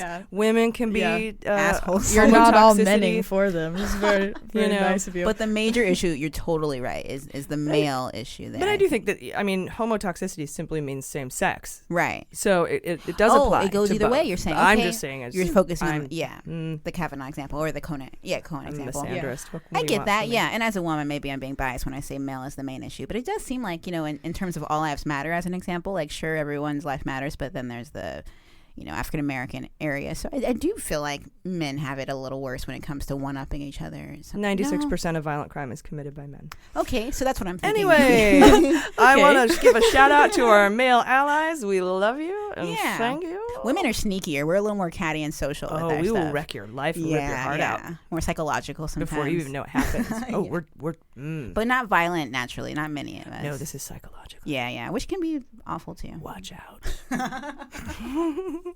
I was gonna play Wham last Christmas and like blow everybody's Whamageddon chances. But that's like a lot of people you'd be ruining the game for right now. Yeah, I decided not to. I was just gonna open the show with it and have everybody go, "Damn you, oh no, AG," because I got knocked out this week. Early on too. Yeah, right? Tuesday I was at your show. Got knocked out. If you don't know what Whamageddon is, just Google it. You'll love it. You're probably still in if you don't know what the game is. So check that out. You guys, we'll be right back. Hey, Mueller Junkies. Thank you so much to all of our new patrons. You're now eligible to join our closed Facebook group, so head over to Facebook, search for Friends of Justice, ask to join, and answer the questions, and you're all set. And you can now play for points in the Fantasy Indictment League. Just check the announcements section for the pinned post, verify the date, and post your 5 picks. The point structure and rules are all right there in the post. You have also unlocked all of our past bonus episodes. There's over 30 of them now. But you've also unlocked all of our previous book club episodes on Patreon. And you'll receive our weekly newsletter sent in the email address you registered with, which includes photos, infographics, announcements, and my personal research notes. It also includes instructions on how to drop your new private premium RSS feed into your podcast player. We're also working on posting the archive of newsletters on Patreon as well. If you're not yet a patron, you can become one for as little as $1. So head to MuellerSheWrote.com and click subscribe today. And thank you again so much for supporting women in podcasting.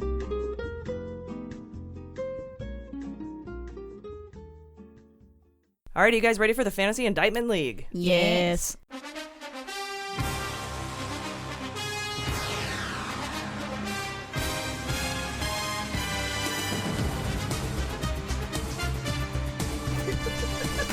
Yes. Sorry. Because Jaleesa, like, yeah.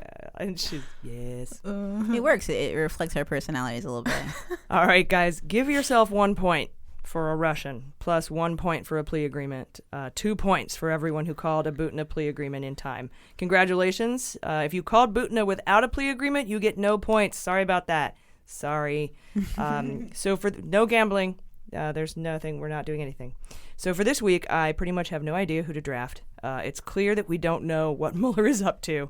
I thought Stone indictments were going to come a couple weeks ago. Nothing. They could be waiting for that Miller thing to get through. Who knows what the delay is, but I'm going to go ahead and choose my team based purely on points this week. Points and dreams. Okay. So I'm going to go with Stone, Assange, Jr., Ivanka, and Kushner. And I also want to announce that we're adding a bonus pick now for the Fantasy Indictment League. You get 10 points if you can pick who the person is that's appealing Mueller in the super secret D.C. court battle that's going through the D.C. appellate court right now. Okay. I'm going to post a separate announcement on the Friends of Justice Facebook page. You can it's just one announcement because this is only a one-time thing, right? You reply with your pick, and you can change that pick up until we get confirmation on who it is, because sometimes news drops and you want to change your pick. You'll hear my argument in the interview later about who I think it is. Mm-hmm. And once the news drops, I'll turn off comments, and your last pick is your final answer, and you get 10 points if you get it right. If you want to play, you got to sign up to be a patron at patreon.com/MuellerSheWrote for as little as $3, and stick around after Sabotage for our interview. Like I said, it's with Virginia Heffernan from Trumpcast, and it's all about the insanity that happened Friday at the D.C. Court of Appeals. Very nice. All right, who you guys going with? Big Fish, right? You're thinking Big Fish this week? First of all, who's Big Fish? Did you mean Fertosh? That'd be a funny nickname for someone. My head is so weird today. Yeah, I'm on a weird thing too. And maybe it's just you're all normal and we're like, no. Hey, it's the marijuana. That's the only difference, I think. Oh, Jordan's a little high, so maybe it's not just that. Just I could be higher. That's my problem. I'm had zero wine. And it just throws me off. You're sober, yeah, but tonight that'll change. We'll get some wine tonight, I'm guessing. Right? I don't know. We'll see. Okay. We'll see how it For goes. dinner, yeah. Okay, so I'm thinking Kush, Don Jr., Ivanka, Stone, and I can't think between Corsi and Assange. I'm going to go with Corsi. Okay. Yeah. For a plea agreement? No, I wouldn't. Just regular, I would just do a Corsi. Mm-hmm. Yeah. Yeah. I still think he's going to Nunberg eventually, but I guess I'll keep him off for now. I'm going to go Stone, Assange, Kushner, DTJ, and a rando. Ooh, rando. Yeah. Nice. Maybe wrapped up in the Butina shit somewhere or something. I don't know. Could be. Yeah, I'm allowing Butina, even though it's not a Mueller investigation, because it's Russian interference in the election. Infiltration of the Republican Party, so I say it counts. There's overlap there for sure. Now, are you sure you want to go with Corsi? Because he just filed a lawsuit against Mueller. So he'll be a little while, is what you're thinking. Well, who knows? Mueller However might just that be pans like, out, yeah. well, you know what I got for you? Here's this. Yeah, I was giving you the chance. I was dangling, please. Yeah, Mueller might not wait for that stupid lawsuit to go anywhere. Right. Well, I usually do the randos, and it never worked out for me so far, which means it's going to be your week for sure now. I think I'm going to go with Assange then, because we're still waiting for that, right? We're still any minute now. Yeah. Exactly. Cool. We are. Did I pick Assange too? Yeah, you did. Yeah. All right, cool. And you got him too, right, Jordan? Nice, yeah. Yeah, because I think that they can actually indict Assange separate from Stone. Just be like person 1, person 2, person like not name him in there or redact the shit out of it. They have a sealed indictment as soon as he steps foot out of that goddamn embassy. I think that the UK he has will a be like, mark on his head. They've got like a guy on the phone like go, and then like unseal indictment, bam, and then extradite immediately. So the that hawk he can't, has like, left run the building. away. Yeah, they got like a code word for him. Yeah, his cat is just left at the airport alone. The albino mole rat has landed. Ford. All right, you guys ready for sabotage? Yes.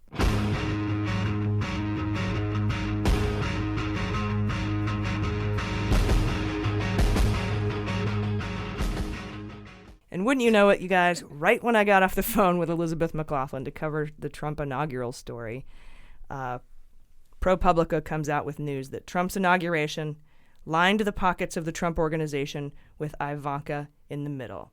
Marsha. So after spending a year wondering where all the money went, it may have gone to Trump, which is probably a crime. Turns out the inaugural fund, run by Tom Barrack, he's the guy who introduced Manafort to Trump, and he's the guy. Yeah, the anti-Barack. Ran the RNC. He was the finance chair of the inaugural committee, and he ran a couple super PACs as well. He paid the Trump organization for rooms, meals. The inaugural fund paid the Trump organization for rooms, meals, and event space at Trump's downtown D.C. hotel, according to emails and receipts viewed by WNYC and ProPublica. Further, Ivanka was involved in negotiating the price, and a top inaugural planner emailed Ivanka to express concern that the hotel was overcharging. Trump Hotel was overcharging, and I'm worried what would happen, quote, when this is audited. If they overcharged, that could be a violation of tax law. If you remember from our past reporting, about $50 million went unaccounted for. Enter, in the inaugural fund, right? Right. Enter a Stephanie Wolkoff. She was one of the lead organizers of the inaugural and sent an email to Ivanka and Gates expressing discomfort with the prices that the Trump Hotel was charging, saying, quote, these events are in the president-elect's honor at his hotel, and one of them is for family and close friends. Please take into consideration that when this is audited, it will become public knowledge as other... Oh, sorry, I thought she was dumb. I was dumb. I was reading wrong. Please take into consideration that when this is audited, it will become public knowledge as other locations would be provided to the inaugural for free. So Wolkoff also raised concerns about spending in a conversation with Michael Cohen, according to the Wall Street Journal's reporting, and federal prosecutors have a recording of that conversation, as you heard Elizabeth and I talking about. It was Wolkoff's firm that took that $26 million payment from the inaugural fund. She's Melania's friend. And people were like, $26 million for what? Obama's entire inauguration cost $58 million, and he had people you've actually heard of. I never imagined Melania having a friend. She deserves a friend, but I never thought about her in a social element like that. Probably more of a servant. Additionally, some other vendors raised eyebrows when Gates asked them to take payments outside the normal committee invoicing process. Gates is involved in this now. The punishment for this kind of crime is usually a fine with interest and penalties, like a 25% penalty. I already have Ivanka on my fantasy indictment team, so this doesn't change my picks. Okay. Do you guys already have her? Yeah, I'm just going to put a little star next to her name now. Yeah, just a little extra fuck you. Yeah. I don't have her, but I don't know if it's going to move that quickly, so I'm not going to put her on yet. All right, good call. But she's also, it's like, I kind of had her before, not for this, but I kind of had her for Trump.org before. Right. With that whole writing the checks for Pecker. Yeah, they're Pecker going checks. down sometime. Pecker checks. That One sounds of like these something weeks. they probably do in the military. Pecker Anyway. checks. Guys, it's time for the interview. So joining us today for the interview is the host of Slate's Trumpcast. She's a contributing editor of Wired and a columnist at the LA Times. She's a national treasure. Everyone welcome Virginia Heffernan. Virginia, welcome to Mueller, She Wrote. Thank you, AG. I'm so glad we're doing this. This is Turnabout because you were just on Trumpcast and you were a huge hit. Thank you so much. I had a blast, and I couldn't wait to get you on our show so that any of our listeners who hadn't yet heard of you, although I don't know how that's possible, could check you out, because you and I and there's a whole group of us that have just been following this so closely from the beginning, at least in the early stages. And I've been dying to have you on. So today I wanted to talk to you a little bit about this super secret subpoena battle. It's been going on. I remember we had a lot of reporting on it when I was trying to be on vacation. I was just looking back. October 31st is when Nelson Cunningham, a former federal prosecutor, is anyone not a former federal prosecutor except you and me? I just think I've decided that that's what everyone is, FFPs. So Nelson Cunningham suggested in Politico on the 31st, 2018, October 31st, Halloween is, of course, an important date to all of us because it was a disaster in 2016, but we won't go back to that. Cunningham suggested that it might be Donald Trump fighting a subpoena from Robert Mueller in the super secret subpoena battle. Yep, and then Marcy Wheeler came out with her article saying, I don't think it's Trump, and here's why. And she was saying that this doesn't actually have the alacrity and speed that everyone thinks it does, because it's going just as fast as Andrew Miller's subpoena case is going, and actually the hearing is a little bit later. It was today, actually, and that one was in November.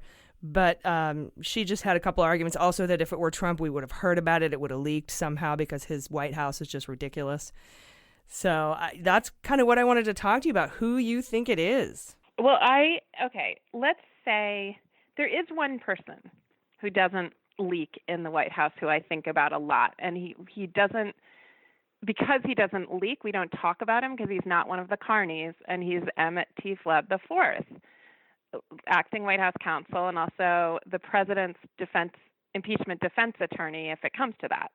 And he's a very different sort than Giuliani. Giuliani, if Seth Abramson and others are to be believed, are basically campaign flack people for Trump, trying to keep him in office where he presumably is more difficult to indict. So now, they're is he playing is for he the the public. one? Is he part of the story? And I think we reported on this too. That when was it John Kelly was subpoenaed, and Emmett Flood was like, "No, you're going to have to prove that you have to talk to Kelly." And then Mueller apparently proved it because Kelly did go and talk to Mueller. Yeah, so this is like a very proceduralist thing to do. That sounds like Flood. Like he's gonna. I don't know if you've had Ross Garber on your show, but he's sort of the only other committed impeachment lawyer, because impeachment laws, you don't do defenses for impeachments very often. Obviously we haven't had many presidents, so Ross does governors' impeachments, and his point is that where someone like Giuliani either works for no money and it's just the flash, and he's a criminal defense attorney like Alan Dershowitz or or the late Robert Shapiro, just wearing fancy suits doing that, where the impeachment defense attorney works for the people. He's taxpayer funded. His job is to defend the executive branch and the White House against threats to its integrity. And it's at least 25% possible that Flood sees the threat to the integrity of the White House, looking ahead, wondering, is it a greater black eye for the country to have our president, a former president in Supermax, or to have him get off in some way? And I honestly don't know. Yeah, I don't know because we have to think about constantly that whatever we do now is going to set a precedent for any of this kind of behavior in the future. Yeah. I mean, it sends such a weird, either way, it's a signal. I mean, sometimes I think that it just would be devastating to our sense of justice not to have someone behind bars, and not to have him behind bars. On the other hand, it would be a new kind of humiliation visited on our country that we have to have a felon. You and I are both reporting, and we have been for a while, that we've talked about Mueller needing to interview Trump face-to-face on obstruction, because you can't do a handwritten, take-home test like he did for collusion for obstruction, because you have to get at intent, and you have to do that, through a face-to-face interview. And so it's interesting to me that we know that Emmett Flood said no about John Kelly, and that Mueller was able to prove that that's the only way we can get this information, and he won that battle. And now, like you said, I was kind of expecting a Trump subpoena a while back, and that's kind of what leads you down this road again. Do you know what I mean? Yeah, I mean, I think in the Cunningham piece, what he reminded us of is all last summer and into the fall, Giuliani was on television saying, we're talking to Mueller, we're negotiating with Mueller, and, this is all going to work out, and it's a witch hunt, but it also, we're going to put this to rest, and Trump wants nothing more than to testify and clear his name, which is obviously bunk, except that there may have been a grain of truth to the negotiating. I just see it as, and I don't want to assume that it's Trump, because it certainly could be someone else, and as you say, this went down with John Kelly. It could be another highly placed cabinet official. But if it is Trump, there were signs. We used to hear Giuliani talk a lot about dealing with Mueller. Now we don't. And the other part of that that goes to the question of would they keep it secret, is that I think Flood, I'll tell you my fantasy. Flood is has a PhD in the humanities, which endears him to my heart. He's an actual scholar. He's not his work is on narrative theory. Then at the same time, he's worked for the Clintons. He's worked for Bush. He's a proceduralist. He's an institutionalist. It seems significant to me that he has the fourth after his name, like Mueller has a third after his name. These are, the last of those waspy people that we're supposed to miss now that, George Bush has died. And he's not a reality show person. He's not a World Wrestling Entertainment person. He's scrupulous, and his client are the American people and the executive branch of the United States. And what he wants is a soft landing for all this, so that branch of government that we all have a stake in preserving stays preserved.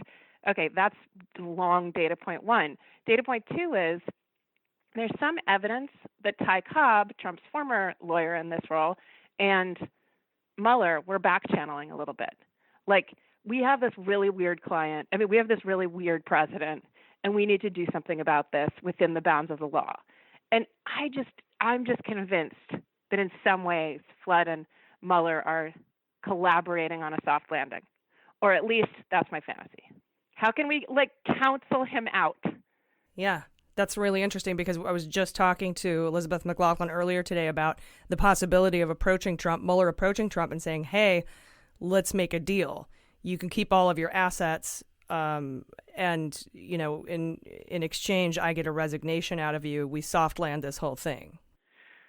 It seems it's in the people's interest. Mueller and Flood are both, they're both paid by taxpayers, and they should want what's best for the country, and I hope they do. God, I don't want him to keep all his assets, though. don't you think it's good for this country to have his assets frozen? I think it's in the interest of the American people, don't you, AG? I do. I would love to take over Trump Tower and just make it a big artist commune. Exactly. Like make it a series of sanctuary towers across the globe for refugees. That's my idea. And taco trucks out front all the time.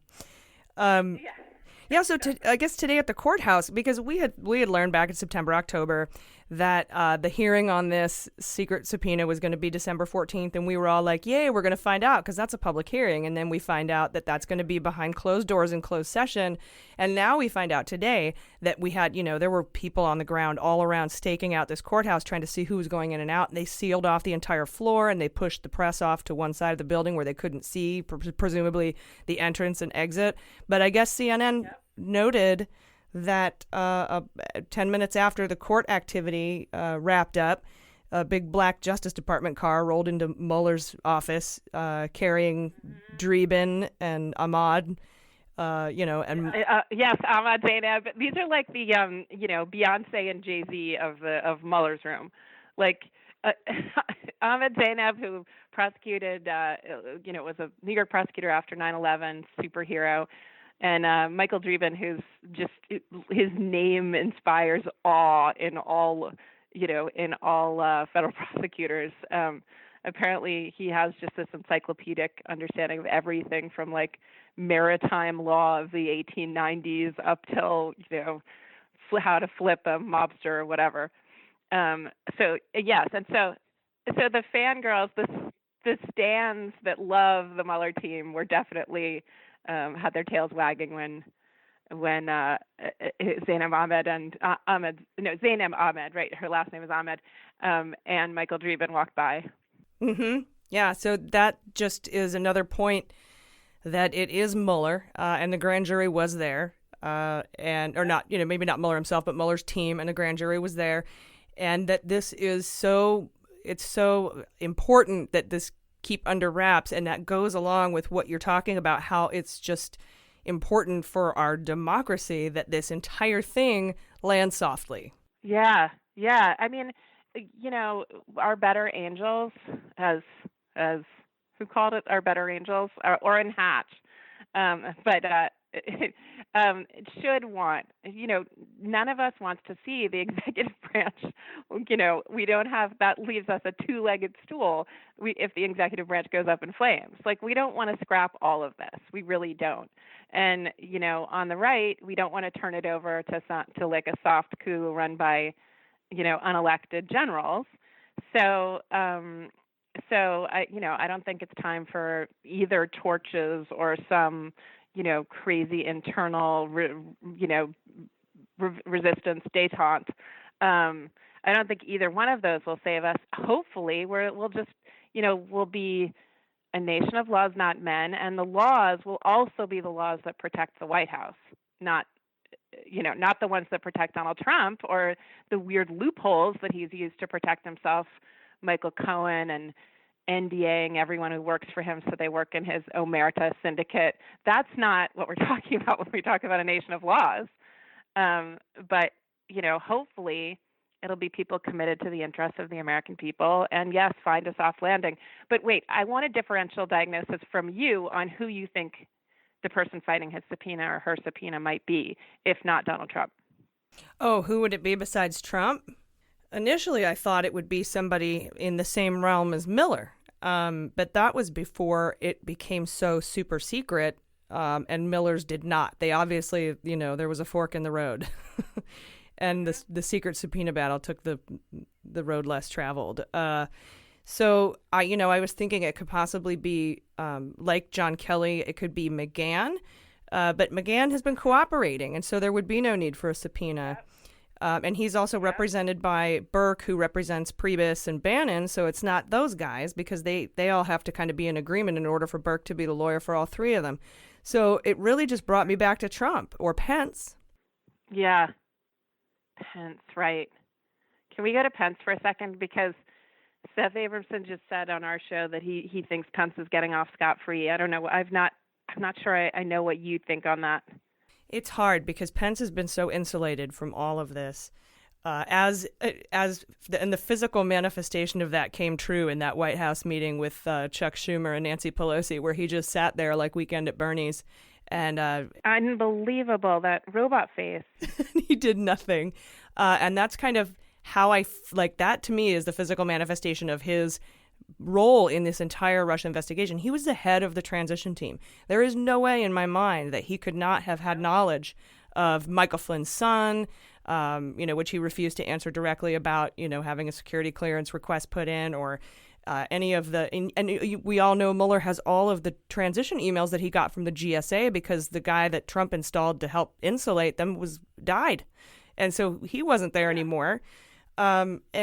I just can't imagine that he has nothing to do with this, and we haven't heard anything, and it's been kept so secret. And that's why I'm like, maybe this is the secret subpoena battle, because that's just all in that super secret insulated Pence world. But I couldn't in my mind kind of connect how Pence would be subpoenaed unless it was about something specifically about Russia contacts core to the Mueller investigation during the transition, or obstruction. Yeah, like the Flynn call, like the Mar-a-Lago Flynn calls with Kislyak, or the freelancing on national security that freestyling on national security that Flynn did while Obama was still president during the transition. Let me remember, did Pence not go to Mar-a-Lago? Was there some ways that he has cautiously kept his Christian distance from things, but we still suspect that he knew? Yeah, from my understanding, he wasn't there. From my understanding, he kept himself far, far away from all of it, physically and, I guess, figuratively speaking. Mother said you're not spending New Year's Eve with those dissolute Mar-a-Lago people talking to Russians. Not my Mikey. But, then there's that other thing where Manafort chose Pence. I mean, Pence, one thing I think we've been seeing a bit of, and I know you've already talked about Maria Butina, I just learned her pronunciation, is the sort of evangelical NRA connection that sometimes Trump is using evangelicals to kind of whitewash him. And it could have been that Manafort, as a savvy political operative, was like, Trump has a weak flank as a thrice married, chronic obsessive adulterer. He's going to have trouble with evangelicals. We need Pence. But it could be possible that he's just filthy himself in some level, like the Falwell kid or, some of the gang at Liberty University. So he was easily bought or bribed or blackmailed. Yeah, or, maybe he was part of the RNC hack, or perhaps, he took Russian money. I think there's reports that his brother did in Indiana. I mean, I really just don't know. This is the one part of the investigation that they've been just able to keep under wraps. And so that's why I'm like, maybe it's Pence. But I think I'm kind of, but I can't make that connection, that subpoena connection with Pence. But, other than those two things I had mentioned, obstruction and Russian involvement in the transition, during the transition, which Mueller would have and Mueller would know, and so that could be it. But that whole your whole idea about it being Trump and having Bob Mueller wanting to work with Emmett Flood and others high up in our government to make sure that this doesn't crack the democracy wide open is a very good point to take, I think. I will say that the other thing I've learned from the impeachment defense lawyer Ross Garber is the first thing you want if you're defending, if you're standing for the office of the governor or the office of the president, the first thing you want to do is make sure your client does not testify, or the occupant of your client, which is the White House itself, doesn't testify, because politicians lie, and they also, every one of them, but most notably Trump, think that they're so charismatic that they can manipulate prosecutors, which, all of us would love to see a showdown between the infinitely not charismatic Donald Trump and the infinitely rational Robert Mueller. Like, you just want to see them across from each other and Trump try to squirm his way out of it. It'd just be very satisfying, I think. I just feel like Manafort or Mueller would just stare at him. Yeah. I don't think it would be like a Nancy Chuck discussion. It would just be him like letting him go until he shuts up, and then maybe saying something of import, and then just staring at him like, you are just a buffoon. I'm not sure. I'm glad you brought up Nancy, though. I mean, I don't want to turn the tables too much, but Pence, if we're talking about Pence and the you know, I guess fairly marginal possibility that he'll be out too with Trump, that would leave us with President Pelosi. Do you ever think about it? I do, but I can't figure out how it would be possible that both Pence and Trump would leave office at the exact same time in a manner in such that Pence wouldn't leave first and Trump would get to appoint another VP or vice versa. It just seems like, how would they both leave at exactly the same time? Well, she definitely seems to be suiting up for some moment in the spotlight. For something. That coat was fabulous. I want one. It really was. They're reissuing it from Max Mara. Oh, well, I have to get one. Yes, the Pelosi coat. Totally. Oh, it's going to be like $8 million. Watch. I was just reading up on Nancy Pelosi. Did you know her she's the first Italian immigrant to, be the House Speaker, first Italian American of either gender. And she also is, her mother is from like an ancient Italian family of knife makers. Like they make the best knives. So I feel like she is ready to shiv. That's what I take away from that. That's very symbolic. I love it. All right. Well, I really appreciate you coming on today, talking to me about this super, super secret subpoena battle. It's been killing me, and I was so sad to learn that today's proceedings were going to be behind closed doors, and they seem to do a good job of hiding it. But we do know, I think we can all go know, and we've kind of known this from Politico reporting, that it does have to do with Mueller and his grand jury. So we'll keep an eye on it. Presumably, we'll figure out what it was, unless it's all subsumed in this, plot to, create a soft landing for everything. Who knows? But tell everyone where they can find your podcast and follow you on Twitter. I am at page 88, just page 88, and Trumpcast is followable at Real Trumpcast on Twitter. All right, great. Well, thank you again, everybody. Virginia Heffernan. Thank you, AG. All right, guys, that is our show today. As always, with all of our interviews, you can hear the extended versions, the Supermax remixes, the EPs, by becoming a patron, going to patreon.com/MuellerSheWrote. Any level you subscribe at, you're automatically, you get access to those bonus episodes. You unlock all of the past bonus episodes. You get newsletters with the show notes, my research notes. Like, it's legit. It's not, I like it. It's dope, yeah. So yeah. Also, leave us a review on iTunes, please. Oh yeah, and subscribe. We've been getting some great ones. Yeah. Oh yeah, we should read some of those. It's like when we don't have so much news. Oh yeah, good point. Today's a really like when the Mueller investigation's all over, we'll just do nothing but read reviews. A whole episode of just reviews. That's just jerking ourselves off at that point. If there are any trolls listening, please leave one because that's where you really shine. Oh gosh, and then we get a lot. See, we tell our fans that we like the 1 reviews, and then they actually do give us 1-star reviews, and it just breaks my heart.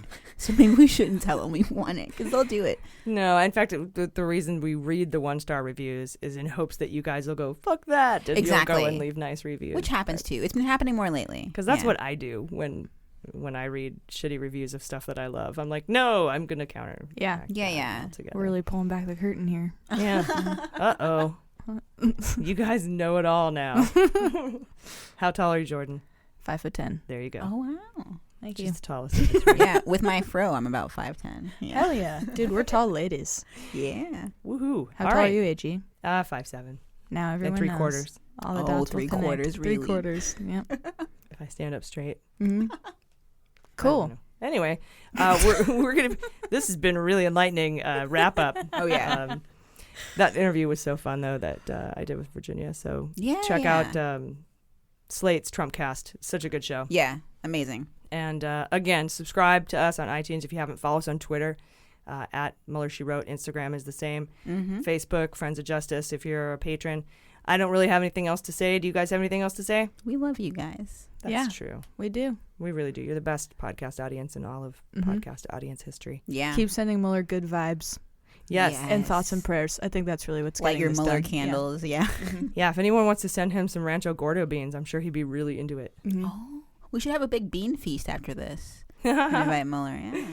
Yeah, I think that would be. Ooh, you know what?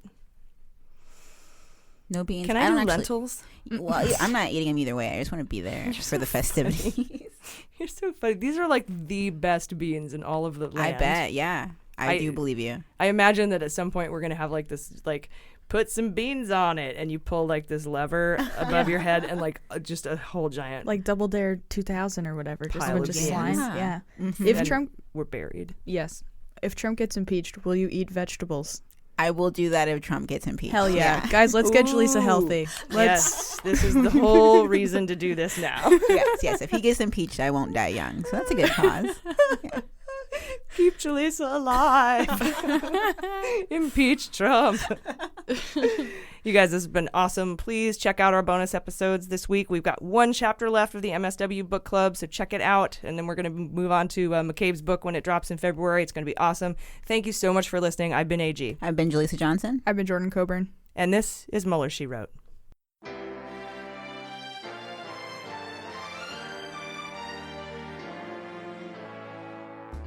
Mueller, She Wrote is produced and engineered by AG with editing and logo design by Jaleesa Johnson. Our marketing consultant and social media manager is Sarah Lee Steiner, and our subscriber and communications director is Jordan Coburn. Fact-checking and research by AG, and research assistance by Jaleesa Johnson and Jordan Coburn. Our merchandising managers are Sarah Lee Steiner and Sarah Hirschberger Valencia. Our web design and branding are by Joelle Reeder with Moxie Design Studios, and our website is MuellerSheWrote.com.